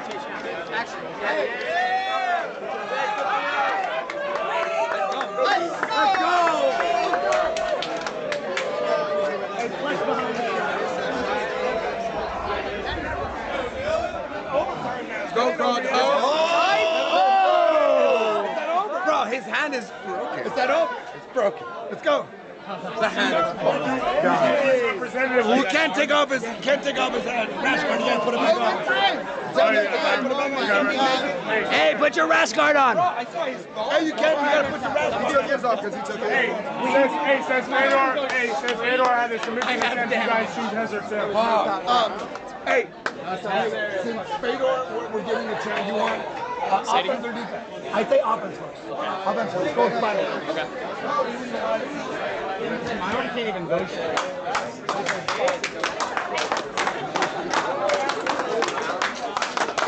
Hey! I gotta piss. Wait. Okay, just a message from our sponsor, Satin Black Hot Sauce. Holla at your boy. Master and None. Check it out. They got the choke artist flavor. Oh shit, my bad. Never mind. Scratch that. Hit me on the low outside. You feel me? Around, we got company around this shit. Get some sauce. Holla at your boy. Choke artist flavor, blueberry, jalapeno, habanero, eggs, tacos, whatever you want. It goes good. And if you don't got no flavor in your life, get some motherfucking hot sauce and get some flavor in your life. Because I'm telling you, you ain't gonna get no sloppy toppy if you don't got no hot sauce. You know what I'm talking about? Sloppy sour, baby.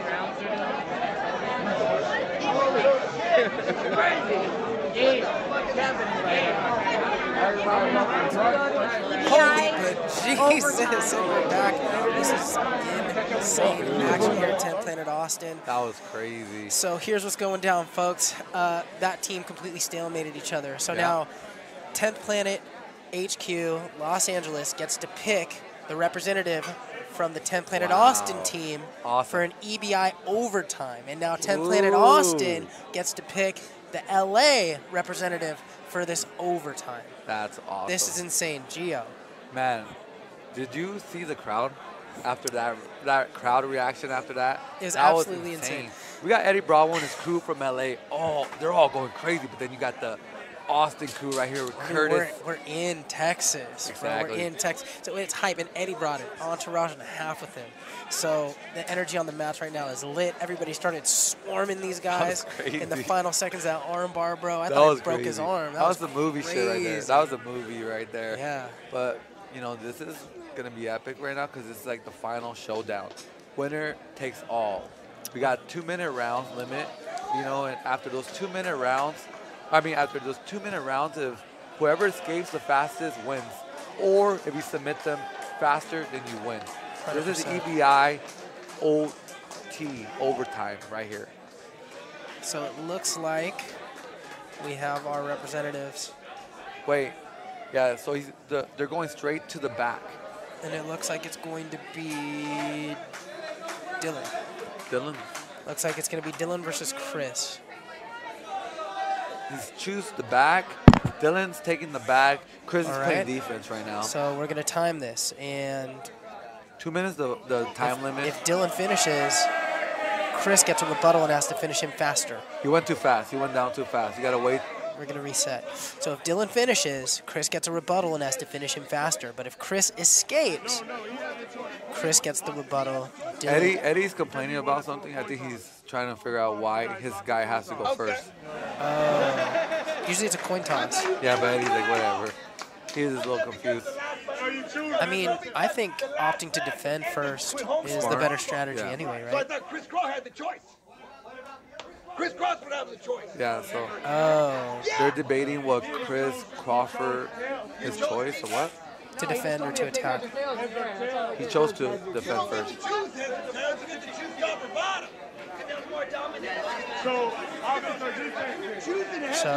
So Chris Crawford gets the choice. Usually it's a coin toss. Whoever wins the coin toss gets to choose whether they want to defend or attack first.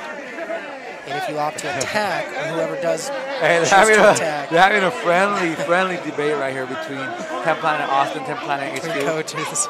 Hey, Eddie's about to knock dudes out.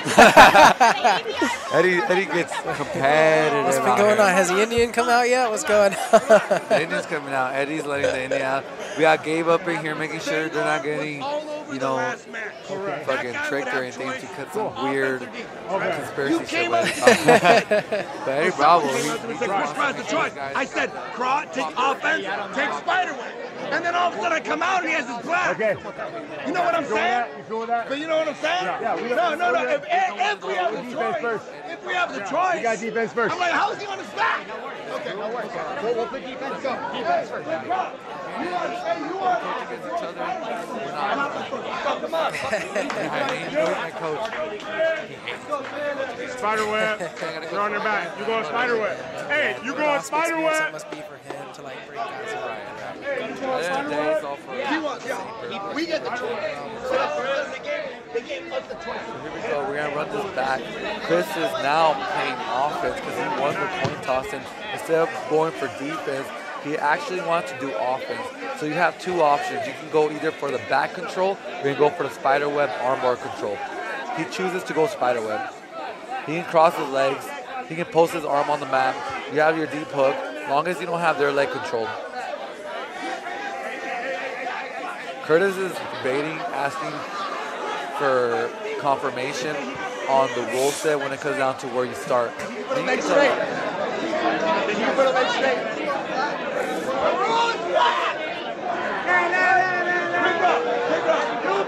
You've been crossing feet. We've been crossing feet since day one.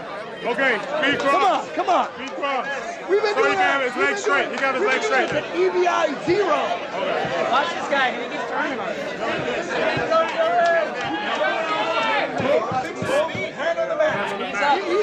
And knee has to be like this. Your knee has to be like this. Like this. Yeah. That, I bought over this a million times. Wait. Let me get my timer. Let's go, Chris. Ready? Go. Be a dog. spider web. We'll see how good Dylan is at surviving, and Chris is just going to attack, hold it, ride it out for a little bit, get that ride time. It's always going to get that ride time, you know, because just in case you can submit each other, at the end, whoever has the longest ride time wins. Or who escapes the fastest. So this is how it'll work, folks. Chris has the option to try and submit Dylan. And if he does submit him, Dylan will then get a rebuttal and have to submit him faster than he was just submitted. Right. If Dylan escapes... Good defense right there with the leg. 100%. That's the best way out. That's the best way out. Little jailbreak there. Yeah, it was really nice. Trying to use that leg to open up that grip. If Dylan does get out, he has a rebuttal. And he has to try and submit Chris. And if he submits Chris, he wins. Right. But if he does not submit Chris, he's out. Chris then escapes. We will count up their time, and whoever has the fastest escape time, I believe about 50 or 48 seconds. 48 seconds for the escape. Chris. Well, no. All right, and that was the top of the first inning. So now we're going to the bottom of the first inning. That was Dylan's escape time. That was Dylan's escape time. Yes. We'll reset the timer. Timer's reset now. We're going to go 2 minutes. And here's Dylan's rebuttal. Again, if Dylan submits Chris, within 2 minutes, he wins. Right. But if Chris survives past 48 seconds, he wins. At this point, it's all about I think we're going 3. Oh, they're doing 3 rounds? Yeah, I think we're doing 3 rounds. That's even better. So this is the bottom half of the first inning. So they're going to total the time at the end if no one taps each other out. So they get, a couple go at it. But, we want to see a submission. So if none of them are going for it, then it's all about time ride. You guys can't see, but, man, there's a small hole. Small circle. Oh! And we have a winner. Dylan Spires submits Chris Crawford. With the shoulder crunch from the back. Nasty. Sick, Dylan. And 10th Planet Austin is victorious. 10th Planet Austin goes crazy at 10th Planet Austin. It was destiny. It was meant to be.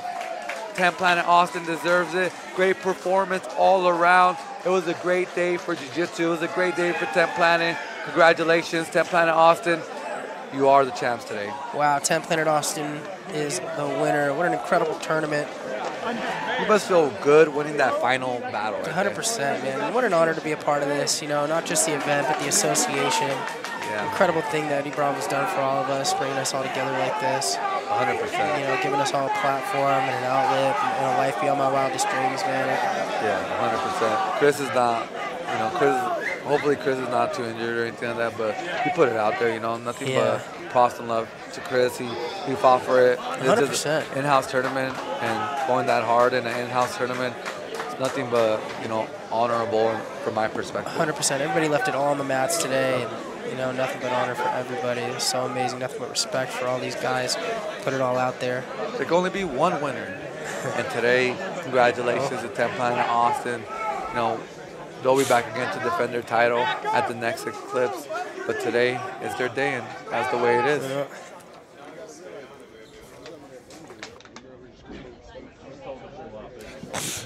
So right now we're just finishing up, making sure everyone's healthy.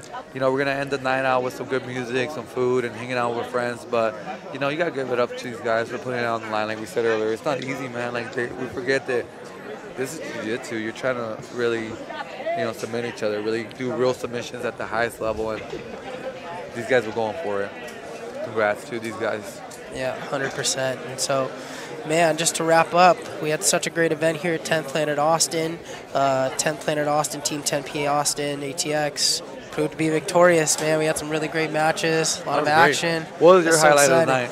Man, my highlight of the night had to be this final, Correct. Like it went all the way to overtime, and it was like a drama that played out, It was just exciting action all the way through. I thought there were some great matches, some really great matchups. Anyone stand out to you? Even though Chris Crawford lost in the end, I thought he had some really amazing matches. He really did. He really did. I thought he had some good action going. I mean, the Beaumont team, their survivability was amazing. Franco did a bunch of work getting out of all those, ruthless attacks. Definitely. The HQ team showed out, that's for sure. 100%. It was just really good to see the up-and-coming talent, like you said. The future of 10th Planet truly looks bright. And, shout out to Eddie Bravo for giving us a platform to really do this and show out. Correct. I'm really happy to be here with Eddie and the rest of the crew and stuff like that. They did a great job setting this up, and just, you know, we were all entertained. We had such a great time watching these guys compete. Mad props to the organizer. Mad props to the competitors. Yeah, I wanted to say thank you to FightFlix.tv for the live stream. Thank you so much. This has been brought to you by them, and such a great you're job. watching it on Eddie Bravo's YouTube. Don't forget to go to 10patx.com, buy something in their store, and just last plug, next week Sunday will be 10PQ, the middleweights. Yeah, check that out. That'll be live on Eddie's YouTube. Yeah, we're gonna be streaming that too. If you haven't subscribed to the channel, subscribe to all the channels. You know, we're making this happen for you guys, making sure you guys get some good jiu-jitsu entertainment out there. And, you know, not a lot of schools are showing what's happening in their schools like this. We have that, you know, that energy and that openness to just share what we're doing, so you guys could just use it as inspiration, motivation, whatever you want to do with it, do it. But as long as you guys had a good time, we really appreciate you guys tuning in and, you know, just joining us and having a great time. That's it, man. Thank you guys very much from 10th Planet Austin, Texas. I'm Drew Murillo. Freakazoid, freaks don't sleep, you already know. All right, we'll see you guys next time.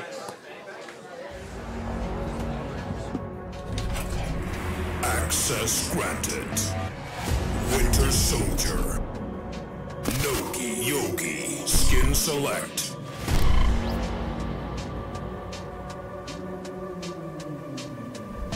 Select a round one.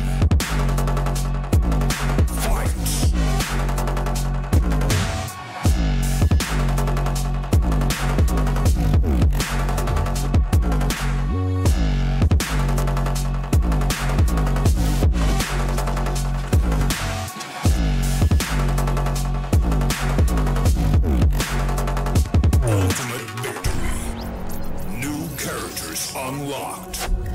Rated R. Tito. Vicious.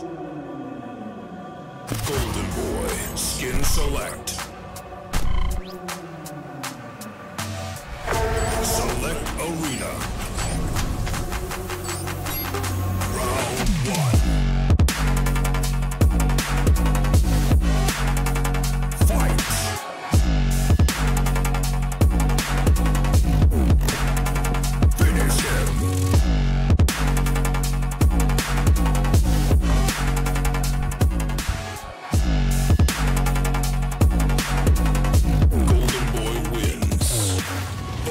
Unlocked. Select your skin at shop.10patx.com.